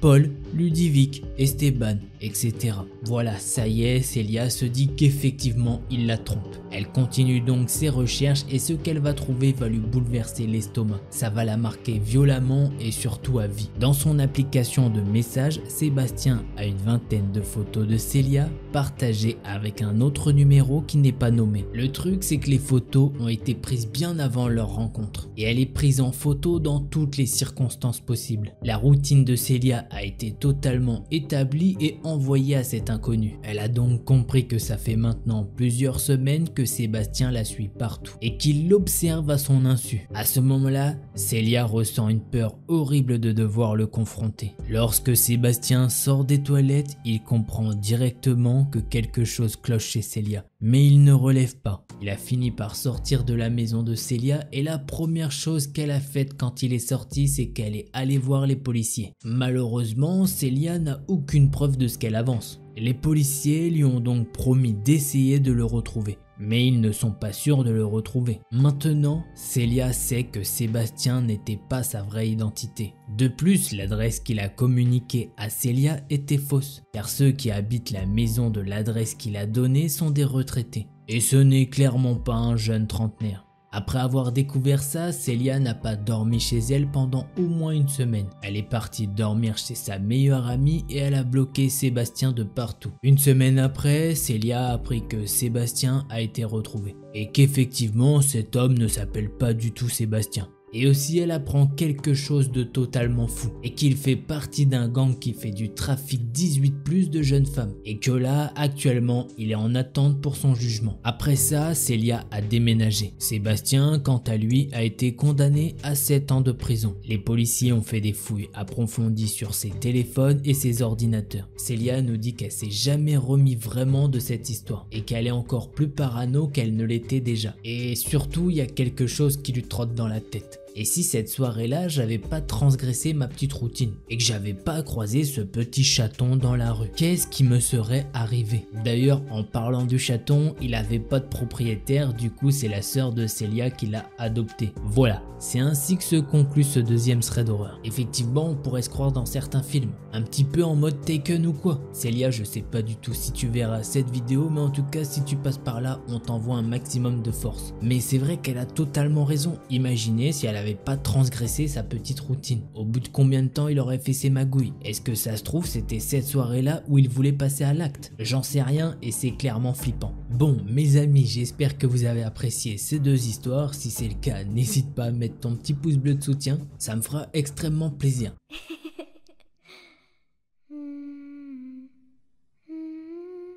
L'histoire que je vais vous raconter, c'est celle de Nicolas. Il a à peine 18 ans et comme beaucoup de personnes de son âge, il déménage pour continuer ses études. D'ailleurs, son histoire s'est finie il y a 2-3 semaines. Mais en réalité, elle a commencé au mois de novembre 2021. Il faut savoir que Nicolas a déménagé à Angoulême et que ses parents habitent très loin de chez lui. Dans cette nouvelle ville, il s'est fait quelques amis, mais la personne qui vient surtout chez lui, c'est sa petite amie. Elle vient à peu près tous les week-ends. Et il y a quelque chose à savoir à propos de l'appartement de Nicolas. C'est dans une sorte de complexe d'appartements d'étudiants, mais le sien est à l'extérieur de ce complexe, alors que tous les autres appartements donnent sur l'intérieur d'un bâtiment, ce qui va donc avoir son importance, étant donné que la porte d'entrée de Nicolas donne un accès direct sur la rue, alors que pour se rendre dans les appartements des autres étudiants, il faut passer par un couloir dont seuls eux ont les clés. En gros, ils sont tranquilles quoi. Maintenant, Nicolas nous dit qu'en parallèle de ses études, il a trouvé un boulot, et qu'il finit souvent vers 23h minuit, donc il doit rentrer seul la nuit. Mais il nous dit que ça va, c'est juste à environ 10 minutes à pied. Mais bon, ça le chagrine un petit peu de rentrer chez lui tout seul. Au début, Nicolas avait peur et un petit peu d'anxiété. Mais à force, il s'y est habitué. Sur le retour après le boulot, il se rappelle avoir eu un gros pressentiment. Il se sent mal et observé. Du coup, il a couru pour rentrer chez lui. Une fois rentré chez lui, il se dit qu'il est vraiment fatigué et qu'il a peur pour rien. Et qu'il devient même un petit peu parano. Le lendemain soir, cependant, il a ressenti la même chose sur le trajet. Il a alors décidé de choisir un autre chemin pour voir si quelqu'un le suit. Il nous dit qu'il a emprunté un chemin où il y a des sortes de miroirs, ce qui fait que les voitures peuvent circuler sans être en danger. Et en faisant cette petite technique, eh bien non, il n'a remarqué personne. Au fil du temps, Nicolas s'est habitué à avoir ce pressentiment bizarre. Seulement, au début du mois de décembre, il a senti cette présence bien plus pesante. Mais Nicolas est rentré chez lui sans encombre. Une fois chez lui, Nicolas se pose et bosse un petit peu quand il entend du bruit à sa porte, comme si quelqu'un grattait à sa porte, mais de façon très légère. Nicolas a alors pris peur et il a appelé la police. Ils lui ont expliqué que les SDF grattaient souvent aux portes la nuit car ils avaient froid, mais ils lui ont donné comme consigne de ne surtout pas ouvrir la porte. Bref, après cette expérience, le sentiment de Nicolas ne s'enlève toujours pas quand il rentre du travail. Il nous dit même que c'est encore plus oppressant. 15 jours après les premiers bruits devant sa porte, Nicolas dort et il se fait réveiller vers 4 h du matin par un gros bruit, comme si quelqu'un veut défoncer sa porte. Nicolas va alors émerger et il se dit qu'il a sûrement fait un cauchemar. Mais le problème, c'est que sa copine est à côté de lui et que pour la première fois, elle aussi a entendu les bruits. Il en avait déjà parlé avec elle il y a de cela plusieurs semaines, mais elle ne le croyait pas du tout. Et c'était sûrement le fait qu'il bosse trop qu'il y jouait des tours. Mais cette nuit-là, elle aussi est effrayée, étant donné qu'elle entend les mêmes bruits que Nicolas. L'inconnu bourrine la porte bien comme il faut pendant 5 bonnes minutes, avant de rigoler super fort et de crier « Fais attention à toi, je vais t'attraper ». Nicolas nous dit que sur le moment, il a pensé à une mauvaise blague et il a fait comme il a pu pour rassurer sa copine et ils se sont rendormis. Après ça, Nicolas a eu 2 semaines de vacances et il est retourné auprès de sa famille. Une fois chez ses parents, Nicolas a réfléchi à tout ça et il se dit que ces gros incidents n'ont aucun lien entre eux. Le mois de janvier va alors se passer comme celui du mois de novembre, c'est-à-dire qu'il y a plusieurs bruits de grattement sur la porte le soir. Nous arrivons maintenant au 3 février. La copine de Nicolas est présente pour la nuit, mais malheureusement Nicolas finit assez tard, vers 23h30.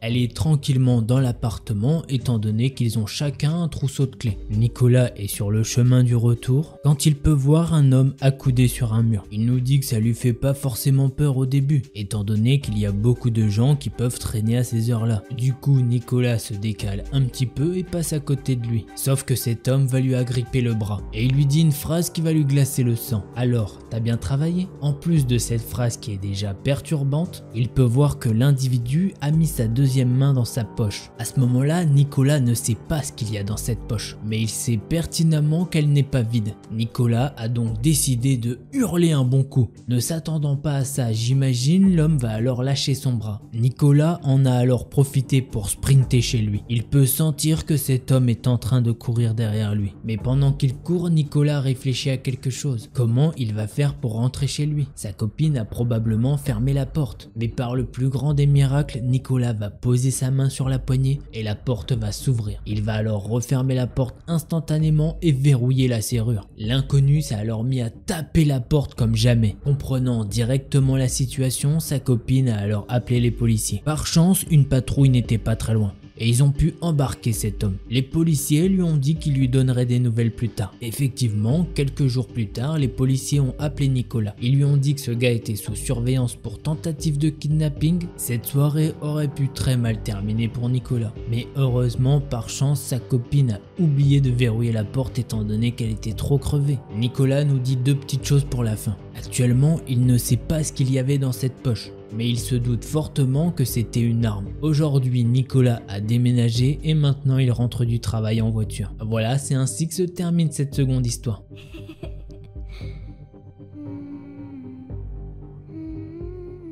L'histoire que je vais vous raconter, c'est celle de Mathilde. Il y a quelques mois, Mathilde a rencontré un homme sur Tinder. Elle nous dit que le courant passe plutôt bien entre eux. Elle le trouve très intéressant. L'homme a de la culture. Enfin bon, Elle est plutôt contente et confiante de ne pas être tombée sur quelqu'un qui cherche juste un coup d'un soir. Mathilde et cet homme ont des amis en commun. Donc quand cet homme lui a proposé de dormir chez lui, Mathilde a accepté sans trop se méfier. D'ailleurs, les amis de Mathilde lui ont dit que cet homme était quelqu'un de bien et qu'il était super sympa. Mathilde a donc une confiance aveugle envers cet homme. Avec le recul, elle nous dit que c'est complètement débile de raisonner comme ça. Mathilde arrive chez cet homme vers 21h et quand elle rentre dans son appartement, elle se sent directement mal. L'ambiance est glauque et son appartement lui fait plus penser à un squat. Il n'y a quasiment pas de lumière. La décoration est très sombre. Elle se sent pas du tout à l'aise. Cet homme et Mathilde vont alors se poser pour fumer et ils commencent à discuter d'un petit peu tout et rien. Elle apprend qu'il est autiste aspergé et que de ce fait, il a beaucoup de mal à comprendre les situations sociales et qu'il n'arrive pas forcément à faire la différence entre le bien et le mal. Il lui dit que pour pallier à ça, il comprend très bien le langage non verbal et qu'il comprend directement ce qu'une personne pense en regardant son attitude. Quelque temps après, il lui dit qu'il écrit des poèmes et qu'il voudrait lui en faire lire un. Elle va alors lire l'un de ses poèmes et ce qu'elle va lire est vraiment terrifiant.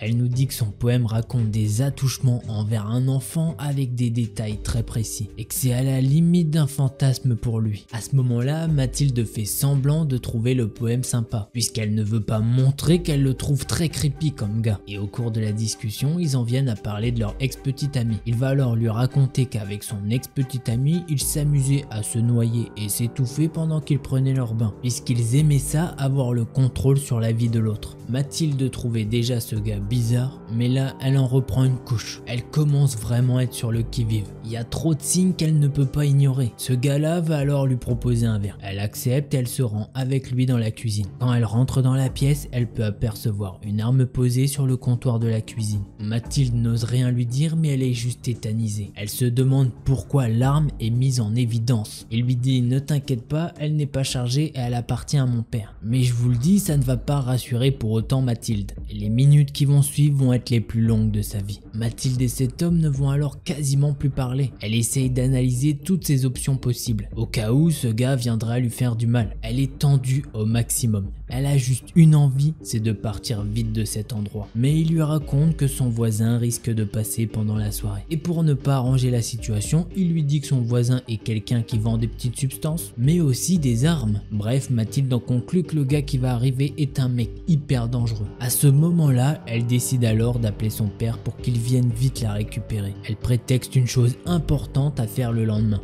et elle essaye d'être la plus gentille possible. Tout ça pour que l'homme ne remarque pas qu'elle est complètement terrifiée. À partir de ce moment-là, Mathilde a compté les minutes, le tout en vérifiant son téléphone constamment afin de voir si son père ne lui a pas envoyé un message pour lui dire: je suis en bas chérie. Mais cet homme semble s'apercevoir que le comportement de Mathilde est hypocrite et il sait qu'elle veut s'enfuir. Mathilde a tellement peur qu'il passe à l'action. Elle essaye de faire comme si tout allait bien. Mathilde se dit que si le mec remarque qu'elle est en panique totale, il va alors passer à l'action étant donné qu'il n'a plus rien à perdre. Les minutes paraissent alors des heures pour Mathilde. L'homme va alors lui proposer un massage. Elle essaye de trouver une excuse, mais il insiste. Mathilde se dit que de toute façon, son père va arriver d'une minute à l'autre. Elle accepte, de peur de le frustrer. Elle se retrouve donc en sous-vêtements, en train de se faire toucher de manière très suggestive. À ce moment-là, elle est vraiment très mal et elle espère qu'il ne tentera rien. Au moment où les mains de cet homme allaient toucher la poitrine de Mathilde, son portable a sonné et son père lui dit qu'il est en bas. Je peux vous dire que Mathilde ne s'est pas fait prier, elle s'est rhabillée très rapidement et elle est partie. Une fois en bas, elle remercie son papa d'être arrivé au bon moment. L'homme lui a alors envoyé plusieurs messages pour qu'elle revienne, en lui disant qu'elle avait oublié un pull et qu'il fallait qu'elle vienne le récupérer. Mathilde l'a tout simplement bloqué de partout et elle n'a plus jamais entendu parler de lui. En fait non, puisque une de ses amies était en train de discuter avec lui sur Tinder. Son amie avait proposé à cet homme d'aller boire un verre en ville, mais il a refusé en prétextant qu'il serait mieux chez lui. Mathilde a tout de suite dit à son ami de refuser de venir chez lui. Pour conclure, Mathilde ne sait pas s'il voulait lui faire quelque chose de mal, mais quoi qu'il arrive, cet homme était assez bizarre. Bref, c'est ainsi que se termine cette troisième histoire. On peut dire une chose, mais avec Tinder, on aura toujours des threads d'horreur. d'horreur. Puisque oui, beaucoup de threads d'horreur viennent du fait qu'il y ait Tinder. Et oui, tu ne sais pas qui se cache derrière ce beau profil. Oh, trop bien, c'est Will Smith, il est trop beau. Eh ben non, derrière ce profil, ce n'est pas Will Smith. C'est peut-être un mec qui te veut du mal. Je sais pas ce que vous avez pensé de cette histoire, je vous invite donc à écrire ce que vous en avez pensé dans les commentaires.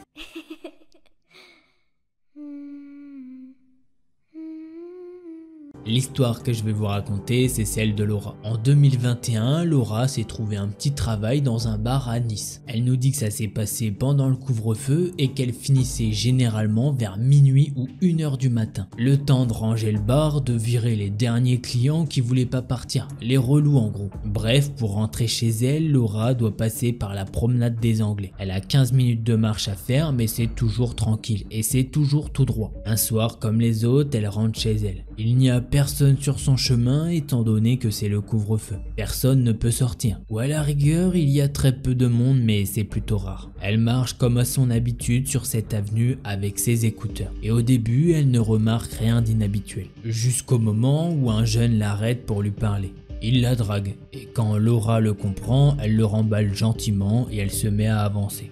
2 minutes après, Laura est de nouveau stoppée. Mais cette fois-ci, c'est par un mec qui est en voiture. Du coup, Laura enlève son écouteur pensant que cette personne va lui demander son chemin. Mais non, malheureusement pour elle, cette personne la drague aussi. Lui aussi, elle le remballe gentiment et elle se remet en route. Et pendant qu'elle marche, elle peut remarquer qu'il y a un mec en vélo qui la suit sur le même trottoir qu'elle. Et elle a pu remarquer que quand elle s'était arrêtée 2 fois, le mec en vélo s'était également arrêté. Et il faisait mine de faire des petits tours de vélo. Quand elle s'est remise à avancer, il a fait de même. Elle a donc senti un pressentiment bizarre l'envelopper. À partir d'un moment, la personne en vélo l'a dépassé, mais il continue de faire des allers-retours comme s'il vérifiait que Laura était toujours sur le même chemin. Mais forcément, Laura comprend son petit manège. Et elle décide de changer de trottoir. Elle essaye même de faire une petite technique. Elle s'est assise sur un banc, dans l'ombre. Tout ça pour que cette personne ne la voie pas. Depuis son banc, Laura s'est mise à observer cet homme.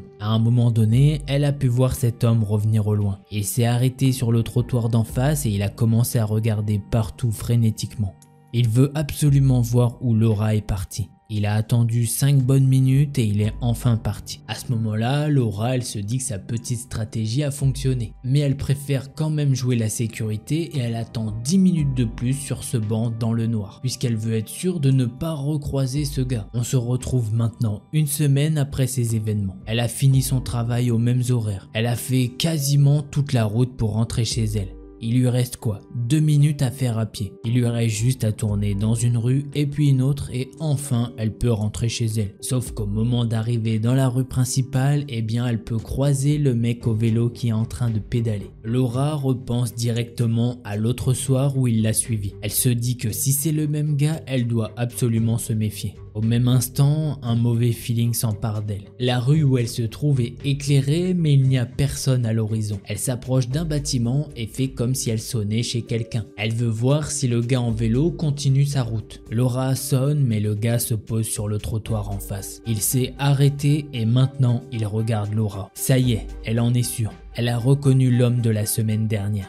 Du coup, elle attend 1 à 2 minutes et l'homme continue de la regarder. Laura s'est alors mise à crier bien fort. Elle se dit que comme ça, s'il y a des gens à proximité, ils l'entendront. Elle s'est alors retournée en direction du cycliste et lui a dit « Qu'est-ce que tu as à me regarder ?» Le gars ne va tout simplement pas répondre. Laura se dit qu'effectivement c'est très bizarre. Quand on te parle comme ça, eh bien tu vas naturellement dire « Oh non, bah moi il se passe rien. » Mais non, le gars ne parle pas du tout.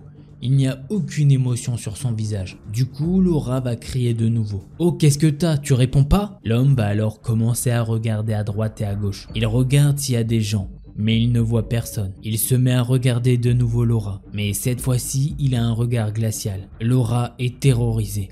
Personne ne l'a jamais regardée comme il est en train de la regarder. Laura nous dit qu'elle a l'habitude de se faire draguer dans la rue, mais là le gars ne dit rien et il est sans émotion. C'est sûr, cet homme n'est pas là pour la draguer, loin de là. Bref, pendant tout ce temps-là, sur le trottoir d'en face, l'homme continue de la regarder. Laura s'énerve et elle crie « Va te faire voir, casse-toi !» Juste après avoir crié ça, Laura peut voir 2 jeunes filles de son âge rentrer dans la rue. Laura va alors s'approcher de ces 2 jeunes filles et leur dire « Faites attention, ce mec est bizarre, il fait que de me suivent depuis tout à l'heure. Étant donné que Laura est hyper stressée, eh bien son message n'a pas forcément été capté par les deux jeunes filles. L'une d'entre elles va alors lui dire « Calme-toi, on n'a rien compris à ce que t'as dit ». Laura a alors répété ce qu'elle avait dit, mais bien plus fort, comme ça tout le monde peut entendre. L'une des filles va alors dire à Laura « Ah mais on pensait que tu le connaissais ». Laura répond alors que non, elle ne le connaît pas et que ce fou la suit depuis tout à l'heure et qu'il est très bizarre. L'homme à vélo va alors les regarder et va leur faire un signe de la main bien froidement et il se barre en pédalant. Les deux jeunes filles ont alors accompagné Laura chez elle et pendant le trajet, l'homme continuait de faire des allers-retours avec son vélo. Voilà.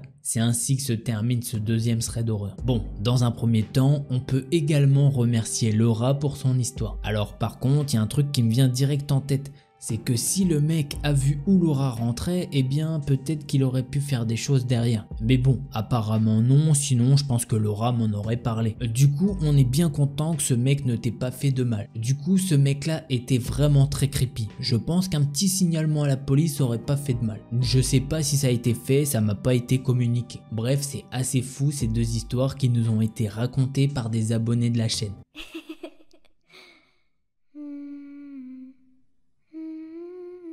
L'histoire que je vais vous raconter, c'est celle de Laure. Elle a maintenant 19 ans, mais quand cette histoire s'est déroulée, elle en avait 11. Elle nous dit que cette histoire l'a beaucoup marquée, tout simplement parce que c'est assez mystérieux et qu'elle n'a plus de nouvelles de ce qui s'est passé depuis. En 2013, les parents de Laure viennent tout juste d'acheter un chalet tout près d'un grand lac avec une multitude de chalets autour. Donc autour du chalet de Laure se trouve un chalet à gauche, un chalet à droite. Elle nous dit que le terrain de son chalet est assez grand et que son chalet l'est aussi. Les parents et le petit frère de Laure sont vraiment aux anges, puisqu'ils vont pouvoir profiter de ce chalet pour l'été. Il faut savoir que le lac où se trouve ce fameux chalet est en pleine campagne. C'est à 30 minutes de la ville la plus proche. Elle nous dit qu'autour il y a de nombreux champs. Bref, ils sont au milieu de nulle part. À l'arrière de leur cour se trouve une mini forêt sur une colline. Et derrière cette forêt se trouve un mini chemin de terre qui mène au chalet de son voisin de gauche. Les voisins qui habitent le chalet de gauche sont un couple de personnes âgées qui mènent une vie paisible. Et l'autre chalet à droite n'est plus habité depuis 2001. C'est une vieille bâtisse de couleur rouge. Et elle a été abandonnée depuis pas mal d'années. Et le monsieur qui possède ce chalet est un ami de ses parents. Le contexte étant posé, on passe au vif du sujet. Le jeudi 18 juillet 2013, les parents de Laure ont invité plusieurs amis à eux à venir prendre une bière chez eux. Le petit frère de Laure, âgé de 9 ans à l'époque, profite de cette occasion pour inviter son ami dans leur chalet. Petit frère que l'on va appeler Thomas pour l'occasion. Le pote de Thomas arrive et il s'installe.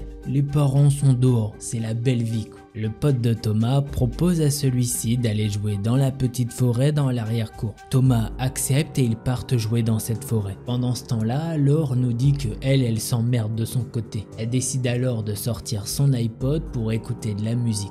Et en même temps, elle décide de se rendre dans la cuisine, étant donné que tout le monde est dehors. Comme ça, elle pourra dessiner tranquille peinard. 20 minutes plus tard, elle entend son frère et son ami rentrer en vitesse dans le chalet. Ils sont essoufflés et ils transpirent. Le petit frère de Laure la regarde et il se dirige vers elle.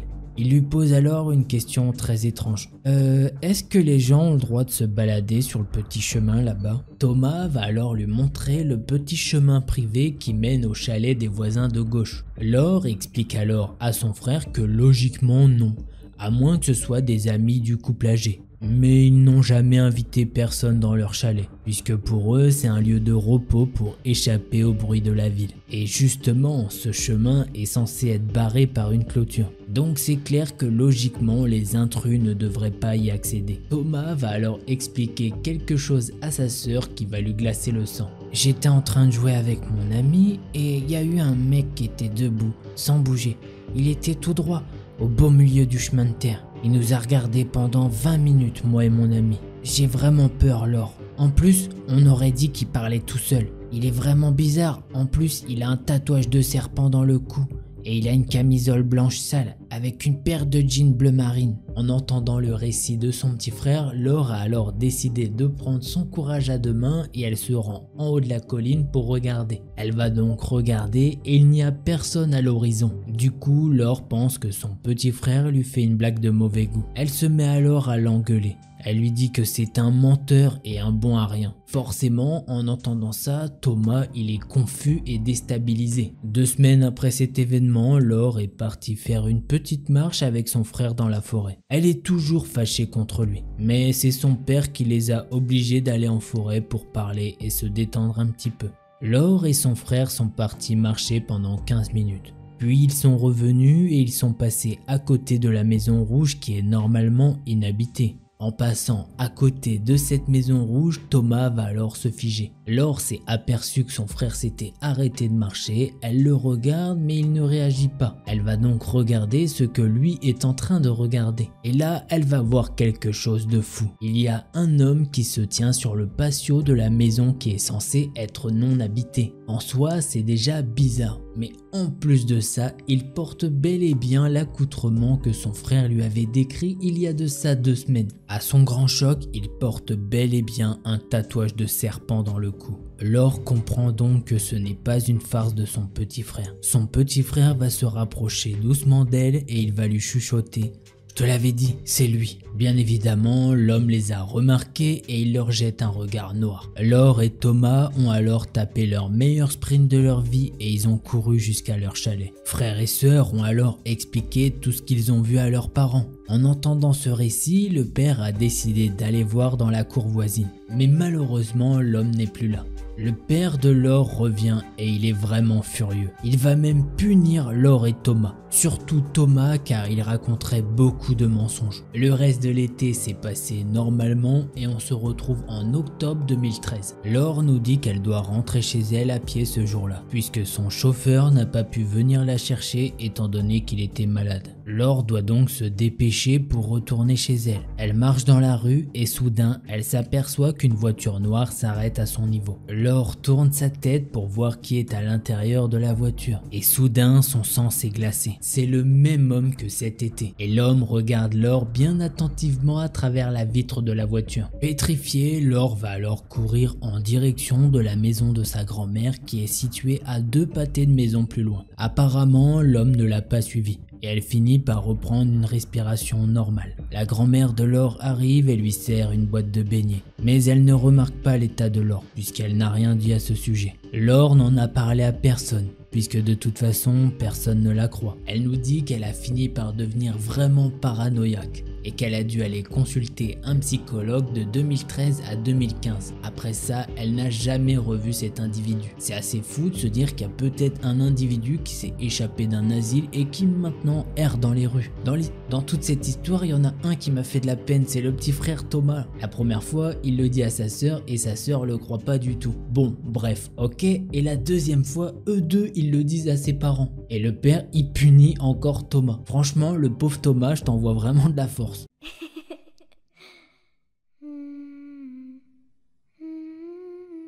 L'histoire que je vais vous raconter, c'est celle de Jordan et ça se passe le 22/02/2022. Alors au cas où, il nous précise pas son âge mais il est adulte. Et il nous dit que cette histoire l'a beaucoup bouleversé et qu'il va donner tout ce qu'il peut pour nous la décrire comme il l'a ressenti. On passe à l'histoire. Comme tous les samedis, Jordan a l'habitude d'aller voir les matchs de foot de l'équipe de son village. Ce jour-là ne fait pas exception et Jordan est allé voir le match. L'ambiance est super cool. Il chante avec ses camarades pour encourager les joueurs sur le terrain. Pendant qu'il chante et encourage ses camarades, Jordan peut remarquer quelque chose de bizarre. Il y a un homme qui n'arrête pas de le regarder. Au début, Jordan se dit qu'il doit sûrement regarder autour de lui et qu'il ne fait pas une fixette sur lui. Mais malgré ça, les minutes s'écoulent. Et l'homme continue quand même à bien regarder les moindres faits et gestes de Jordan. Jordan, il a essayé de se débarrasser de cette mauvaise impression. Il nous dit qu'il essaye de se focaliser sur le match pour que ça lui sorte de la tête. À la fin du match, tout le monde commence à quitter le stade tranquillement. Mais pas cet homme. Cet homme ne bouge pas. Il reste sur place à fixer Jordan. Jordan a alors pris la décision de partir au plus vite. Et bizarrement, dès qu'il s'est levé, l'homme aussi. À ce moment-là, c'est un gros coup de stress pour Jordan. Jordan s'est alors précipité pour quitter le petit stade de son village. Il a pressé le pas, enfin il est à la limite de courir. Il veut rejoindre sa maison le plus rapidement possible. Heureusement pour Jordan, ses voisins sont aussi fans de foot et donc ils sont allés voir le match. Jordan retrouve ses voisins, il parle un petit peu avec eux et forcément il flippe beaucoup moins quand même. Plus tard sur la route, les voisins de Jordan rentrent chez eux. Jordan se retrouvant seul, il a donc décidé de courir pour rentrer chez lui. 1 heure plus tard, Jordan est dans sa maison.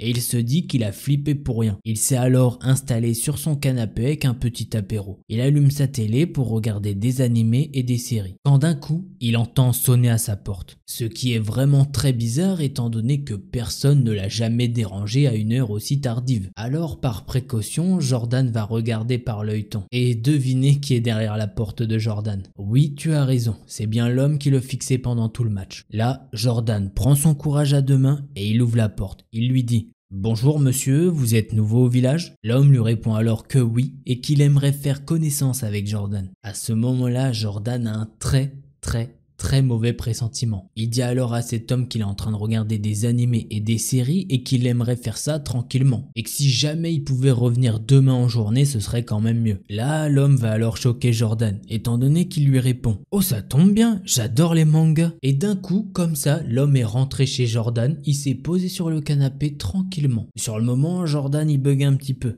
Et en le regardant, il se dit que peut-être effectivement c'est un nouveau voisin dans le village. Et il se dit qu'en fait il est un petit peu bête de l'accueillir aussi sèchement. Et que franchement dans un petit village c'est pas comme ça que tu fais, normalement c'est convivial. Et donc il décide de l'accueillir et de lui servir un apéro dans le canapé. Jordan et cet homme commencent à discuter de leur passion. À un moment donné, l'inconnu demande à Jordan un verre d'eau. Du coup Jordan se lève et va lui chercher un verre d'eau dans la cuisine. Jordan est dans la cuisine en train de préparer le verre d'eau et il se dit qu'en fait, il aimerait bien que cet homme parte de chez lui, étant donné que son pressentiment de malaise se fait de plus en plus grand. Jordan retourne dans le salon et la soirée passe. Mais au fur et à mesure, Jordan commence à avoir la tête qui tourne, comme s'il allait s'évanouir à tout moment. Jordan a alors eu un moment de lucidité, et il comprend très vite que cet homme a dû mettre quelque chose dans son verre. Jordan a alors décidé d'adopter une certaine stratégie. Il fait comme si tout était normal. Après quelques minutes, il va dire à l'inconnu qu'il doit aller aux toilettes pour faire la grosse commission. Jordan se rend dans les toilettes, il s'enferme à clé et il appelle la police. Il leur explique la situation. L'opératrice lui dit alors: essayez de retourner dans le salon et de tenir le coup jusqu'à ce que la police arrive. Jordan va alors s'exécuter, il va retourner dans le salon et faire comme si tout était normal. Les minutes passent et elles sont vraiment interminables. Au bout d'environ 5-10 minutes, quelqu'un frappe à la porte de Jordan. Jordan se lève pour aller ouvrir et 3 policiers ont fait irruption dans le salon. Ils ont attrapé l'homme sur le canapé. Ensuite, Jordan a dû aller faire des examens à l'hôpital et les médecins lui ont dit que cet homme avait mis une certaine pilule dans son verre et qu'il aurait pu s'évanouir s'il n'avait pas appelé la police. Plus tard, la police lui a donné des nouvelles à propos de l'enquête et il a eu des news vraiment pas ouf. L'homme comptait le torturer pour qu'il lui donne les codes de son compte bancaire et qu'il allait l'obliger à lui faire des versements mensuels tous les mois sous couvert de chantage. Le gars allait sûrement profiter du fait que Jordan soit totalement dans les vapes pour faire peut-être des photos nues de lui. Bref, ce jour-là, Jordan a échappé à un truc vraiment horrible. Voilà, c'est ainsi que se termine ce 3e thread d'horreur. Pour cette histoire, Jordan il est en détente, il regarde le petit match de foot du village habituel. Pendant tout le match, de l'autre côté du stade, il y a un mec qui arrête pas de le regarder. Ça doit être ultra stressant. Mais en plus de ça, il revient 1 heure plus tard frapper à sa porte. Je vous le dis tout de suite, moi j'aurais pas ouvert. Ensuite, le gars il tape l'incruste chez Jordan et tout normal. Sauf qu'effectivement, le gars a mis une certaine substance dans le verre de Jordan. Et heureusement, il a réussi à s'en rendre compte, aller aux toilettes et appeler la police. Enfin bref, heureusement il va bien, mais c'est vrai qu'il a échappé à un truc de fou.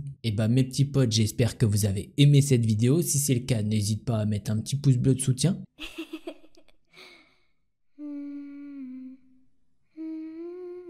L'histoire que je vais vous raconter, c'est celle de Julien. La petite amie de Julien s'appelle Annie et il faut savoir que cette dernière est handicapée de naissance. Elle est hémiplégique, c'est-à-dire qu'il y a certaines parties de son corps qui sont paralysées et elle est dyslégique. Là-dessus j'ai rien trouvé, mais selon lui c'est-à-dire qu'une partie du liquide dans son crâne ne s'évacue pas naturellement. Julien et Annie ont décidé de déménager en Bretagne. Il nous dit que ce serait pour commencer enfin à vivre et que Julien puisse enfin travailler en tant que charpentier. Les mois passent et ça fait maintenant 1 an qu'ils sont installés en Bretagne. Puis un jour, Annie l'appelle pour lui dire qu'il y a un homme qui a pris sa place de parking. Julien comprend donc qu'il va devoir chercher une place ailleurs. Mais par chance, ils habitent dans un petit village et il se trouve facilement un emplacement. Plus les jours passent et plus Julien remarque qu'il n'a jamais sa place de parking disponible, puisque tous les jours une personne prend sa place. Mais cette personne n'est ni un voisin proche ni quelqu'un qui habite dans sa rue. Bref, la semaine passe et le week-end arrive. Julien rentre du travail vers 18h et il voit un homme avec un regard énervé rentrer dans la voiture qui prend tout le temps sa place de parking ces temps-ci. En voyant ça, Julien se promet d'aller le voir pour lui dire qu'il aimerait bien récupérer sa place. L'homme va alors répondre quelque chose d'assez fou à Julien. Il lui répond qu'ici il n'y a pas de place pour deux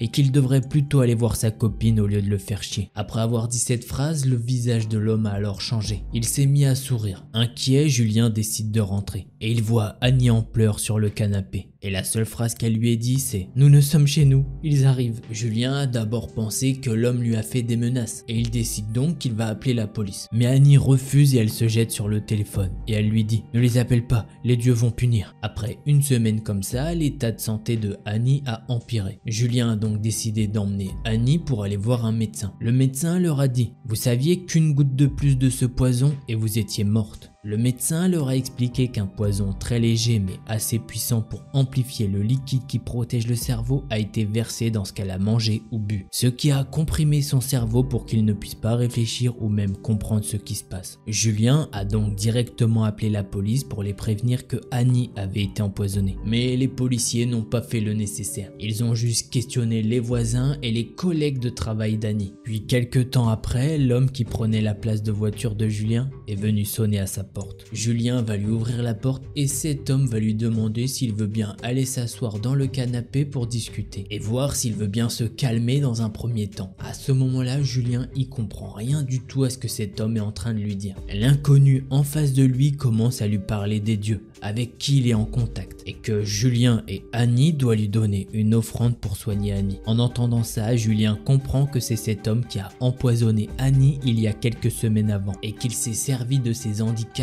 pour essayer de l'introduire dans un culte. En entendant ça, Julien a foutu cet inconnu dehors et il a refermé la porte ne voulant plus écouter ses conneries. Il a donc décidé d'appeler la police à nouveau. Mais malheureusement, les policiers n'ont pas cru à son histoire. Il a donc fait appel à des amis à lui pour l'aider. Mais ce qu'il n'avait pas prévu, c'est que cet homme les observait constamment. Donc le jour où Julien a reçu son ami, l'homme est venu ressonner à sa porte et il était tout joyeux et tout souriant. Il leur a dit « Donnez-moi ce que vous voulez, je les donnerai aux dieux. » pour qu'ils soignent ton ami et ils t'aideront à trouver la voie. L'ami de Julien va alors décider d'adopter une certaine stratégie. Il décide de faire semblant de croire à ce que cet homme est en train de lui dire et lui demande donc s'il peut aller voir les dieux pour se faire pardonner de ses péchés. Sauf que l'inconnu va le regarder de la tête aux pieds et lui dire que ce dieu n'accepte que les personnes à la couleur blanche. Julien veut absolument se débarrasser de cet homme nuisible et il lui donne 50 € pour qu'il le laisse tranquille. Quelques semaines après cet événement, un certain jour, Annie va rentrer dans la maison. Elle ne dit pas un mot, elle prend une valise dans la maison et sort dehors pour se rendre dans une voiture. Et dans cette voiture, il se trouve déjà 2 femmes à l'avant. Là, Julien comprend directement ce qui se passe et il appelle la police. Il leur dit que Annie se fait embarquer dans un culte et qu'elle est dans une voiture noire. Julien leur donne la plaque d'immatriculation de la voiture. 3 jours après, un policier va appeler Julien. Il lui annonce qu'ils ont retrouvé sa petite amie et qu'il va pouvoir lui parler demain, car étant donné qu'aujourd'hui elle se trouve au poste de police. Le lendemain, le policier lui explique qu'Annie n'est pas rentrée dans un culte, mais dans un réseau d'arnaques, et que malheureusement ces personnes profitaient des gens qui avaient un handicap ou qui étaient plus ou moins naïfs et qu'ils n'hésitaient pas du tout à les droguer ou les intoxiquer pour obtenir ce qu'ils voulaient d'eux. L'inconnu qui est venu chez Julien a été arrêté ainsi que 12 autres hommes. Dans cette affaire, 76 autres personnes ont été relâchées car elles étaient dépendantes de ces gens. Aujourd'hui, Annie et Julien vivent dans une nouvelle maison, mais Annie est suivie par un psychologue et des médecins pour surveiller sa santé. Aujourd'hui, le couple vit heureux et en sécurité. Voilà, C'est ainsi que se termine cette troisième histoire. Alors dans un premier temps, vraiment intéressante cette histoire. On n'a pas forcément fait d'histoire de culte ou quoi sur la chaîne. Et pourtant c'est des threads que j'aimerais bien raconter. Mais il n'y en a pas à chaque coin de rue. Et comme on peut le voir, ça peut vite partir en cacahuète. Là des gens ont profité que Annie était handicapée pour lui faire croire des choses. Bref, je comprends pas du tout comment tu peux essayer d'utiliser la faiblesse des gens pour obtenir quelque chose. Bref, passons, je suis content que Annie et Julien vont beaucoup mieux pour l'instant.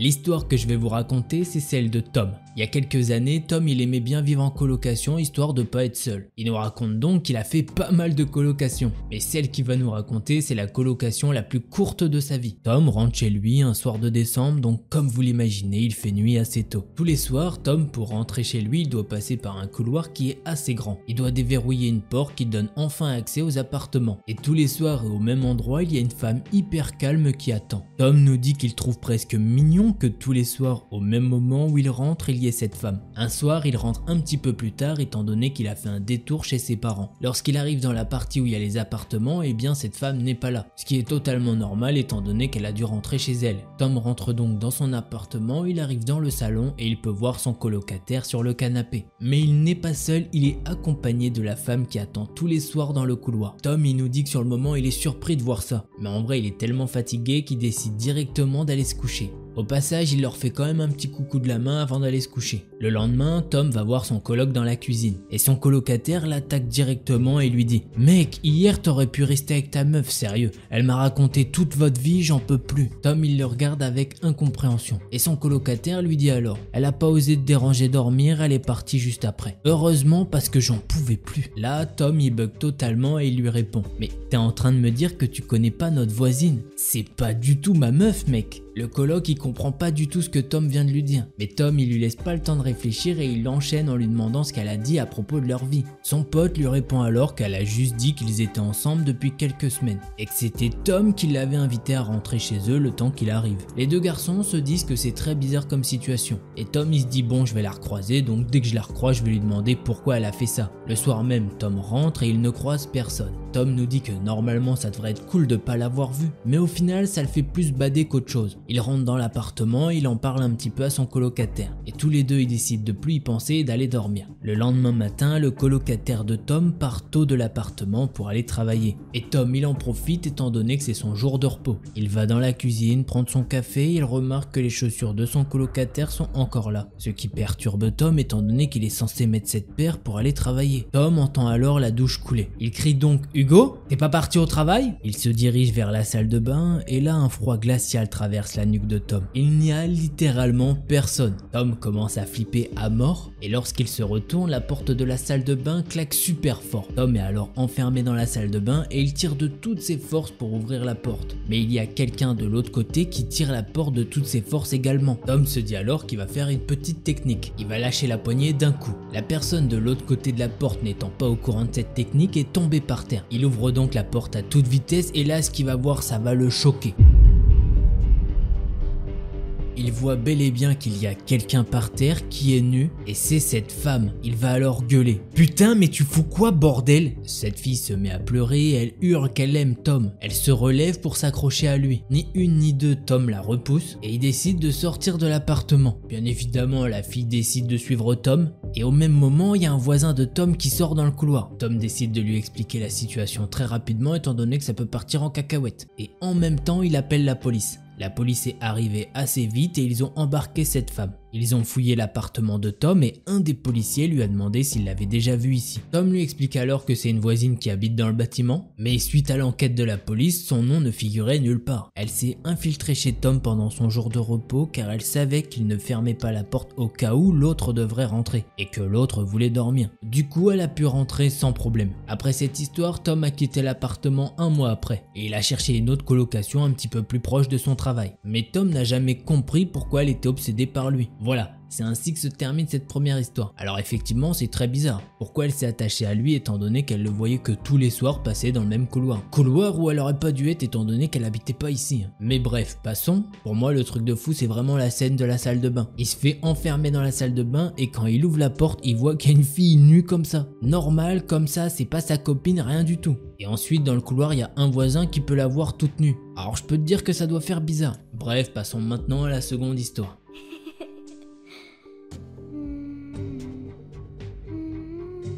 L'histoire que je vais vous raconter, c'est celle de Elisa. Elle a 20 ans, mais quand cette histoire s'est déroulée, elle en avait 18. L'histoire commence quand Elisa rentre chez elle après les cours. Elle s'apprête à prendre le bus pour rentrer chez elle. Elle tient à nous préciser que ce jour-là, elle n'a pas fait d'effort vestimentaire. Elle nous dit ce jour-là, elle avait mis son gros jogging, un gros sweat, les cheveux en bataille, enfin bref, un look du dimanche, mais là pour une journée banale de cours. Une fois montée dans le bus, Elisa constate au loin un homme qui la regarde et qui la fixe d'une manière incessante. Elle décide d'aller s'asseoir et elle se dit que le gars a certainement dû bugger sur sa façon de s'habiller. Quelques arrêts plus loin, Elisa descend du bus. Mais elle voit aussi l'inconnu qui n'arrêtait pas de la fixer descendre du bus. Elisa est une personne rationnelle et elle se dit que c'est sûrement une coïncidence. Du moins, elle l'espère. Elle emprunte alors le grand boulevard qui est censé la ramener à sa rue, qui est aussi une grande rue qui descend. Elle peut aussi apercevoir que l'homme qui est descendu à la même station qu'elle emprunte également ce même grand boulevard et dans la même direction qu'elle. Elisa commence à se crisper mais se rassure en se disant qu'il est 14 h, qu'elle est au beau milieu de la journée en plein Paris et qu'il n'y a aucune raison de s'alarmer. Une fois arrivée en haut de sa rue, elle sent comme une présence derrière elle. Une personne qui ne souhaite pas la dépasser mais qui reste constamment derrière elle. Elisa entame la descente de la grande rue qui l'amène chez elle. Une fois qu'elle commence à descendre la rue, elle entend une voix qui peut lui dire « Excuse-moi,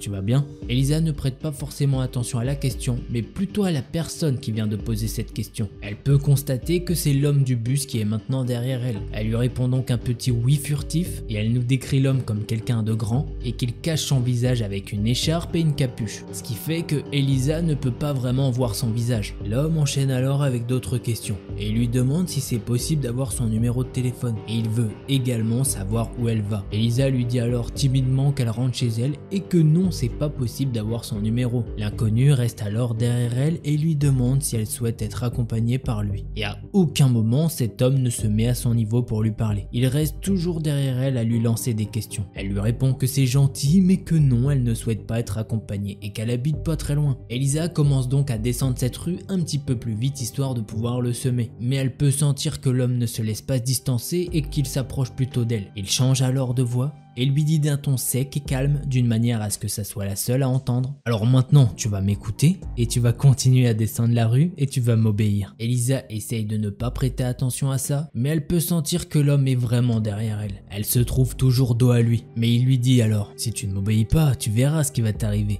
au point où tu ne pourras plus marcher. Et tu verras ce que je vais te faire. Alors continue à descendre la rue jusqu'à ce que je te demande de t'arrêter. Elisa fait semblant de ne pas entendre quand il reprend avec une voix plus menaçante. T'as intérêt à écouter ou je vais te balayer et tu regretteras ce qui va t'arriver. Je vais tellement te frapper et te torturer que tu pourras plus te relever. Alors continue à descendre la rue calmement sans te faire remarquer. Elisa reste calme et elle peut constater qu'elle est déjà à la moitié de sa rue. Et elle commence à évaluer ses chances pour se sortir de cette situation avec un inconnu derrière elle et qui la menace très fortement de lui obéir sinon il lui arrivera quelque chose de très grave. Elle se rend alors compte qu'il est impossible pour elle de rentrer chez elle puisque quoi qu'il arrive quand elle ouvrirait sa porte, eh bien il saurait où elle habite. Elle constate également qu'elle ne peut pas prendre les petites ruelles. Ce serait prendre encore plus de risques. Elle se retrouverait seule avec cet individu. Elle décide alors de continuer à descendre et de ne rien dire. Elisa peut l'entendre chuchoter. C'est bien, continue. Elisa se retient de l'insulter et de faire un scandale étant donné son fort caractère. Mais au vu des menaces de cet homme, il a l'air déterminé à lui faire du mal. Et elle sait très bien que l'insulter ou péter un scandale ne changera rien à tout ça. Elle comprend qu'il souhaite avoir de l'emprise sur elle et que l'insulter ou le menacer ne ferait que l'exciter. Elisa se dit qu'elle doit réfléchir de manière intelligente. Elisa se rend compte qu'entre là où elle est et chez elle, il y a encore 3 magasins. Mais cette réflexion va être vite parasitée par la voix de l'homme. N'oublie pas de m'obéir et continue de descendre, sinon tu le regretteras et tu verras ce qui va t'arriver. C'est alors qu'elle décide de saisir sa chance. Elisa prend son courage à 2 mains et tape un sprint dans un magasin. Elle rentre dans une boutique de dégustation de vin et dans son élan, elle peut entendre l'homme dire « Haha,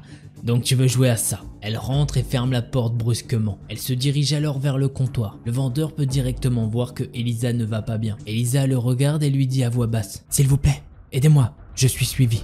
2-3 secondes après avoir dit cette phrase, la porte du magasin est ouverte. Bien évidemment, c'est l'inconnu qui a décidé de la suivre dans le magasin. Elisa décide d'avancer dans le fond de la boutique histoire d'être hors de portée de vue de cet inconnu. Elle nous dit que c'est immense, qu'il y a un côté fromage et un côté vin. Elle décide alors d'aller vers le fond de la cave et elle peut entendre la voix de cet inconnu. Il lui dit de sortir de là avec un ton très violent. 2 vendeurs vont alors faire leur apparition pour demander qu'est-ce qui se passe. Et comprenant la situation, ils vont demander à l'inconnu de sortir de l'établissement. Mais l'inconnu refuse de sortir et devient de plus en plus menaçant. Il décide de s'avancer dans la direction d'Elisa avec un certain élan. Mais un des vendeurs s'est interposé et a fait barrage. L'inconnu n'en démord pas et refuse toujours de quitter le magasin. Il menace même Elisa en lui disant: tu vas sortir maintenant et tu vas m'obéir. L'un des vendeurs va alors regarder l'inconnu pour lui dire: non non, elle sortira pas d'ici. L'inconnu enchaîne alors en disant: oh que si, elle va sortir. Ou sinon, elle va voir ce qui va lui arriver. L'individu reprend son élan pour s'avancer vers Elisa. Mais l'un des vendeurs comprend qu'effectivement Elisa est en réel danger. Ils s'interposent et ils en viennent aux mains. Ils se poussent mutuellement l'un contre l'autre. Quand d'un coup, l'inconnu décide de reculer et de lever la tête. Et il leur lance un regard moqueur, voire même un regard de défiance à l'encontre du vendeur et de Elisa. Il met alors la main dans sa poche et il se prépare à sortir quelque chose. Le vendeur recule brusquement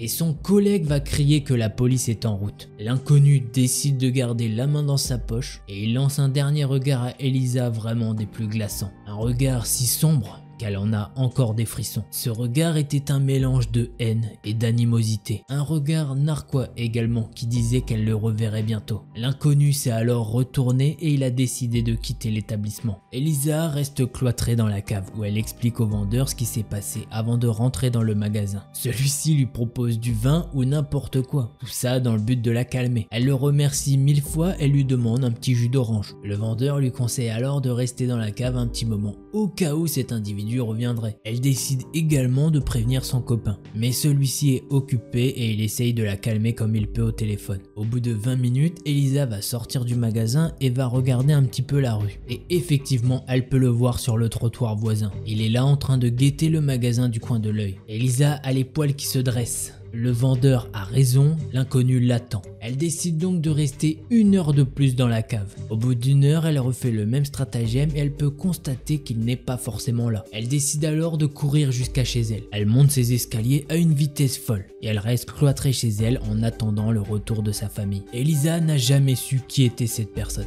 et ce qu'il lui voulait. Elle ne l'a plus jamais recroisé. Elle nous dit qu'elle n'oubliera jamais cette histoire puisqu'elle se demande encore aujourd'hui ce qui lui serait arrivé si elle avait suivi ses ordres. Et depuis cette histoire, elle se balade toujours avec un taser. Voilà, c'est ainsi que se termine cette histoire. Elisa est tombée sur un mec qui apparemment veut contrôler les gens. C'est vrai qu'on sait pas ce qu'il lui voulait, mais je me dis qu'il y a peu de chances qu'il voulait l'emmener au cinéma pour aller voir Spider-Man. Tu vois ce que je veux dire? Il y a un petit point dans l'histoire qui m'a chagriné aussi. Pourquoi avoir fait semblant d'appeler la police et ne pas avoir appelé la police tout court? Puisqu'effectivement, ils servent quand même à ça. En gros, elle a attendu 1h20 dans la cave. Et quand elle a fait sa petite technique là pour voir s'il était là, imagine si c'était bien caché. Et ben je peux te dire qu'elle aurait passé un mauvais quart d'heure. Alors n'hésitez pas à appeler la police pour ce genre de choses. C'est pas les déranger pour rien. Il y a clairement quelqu'un qui la menace.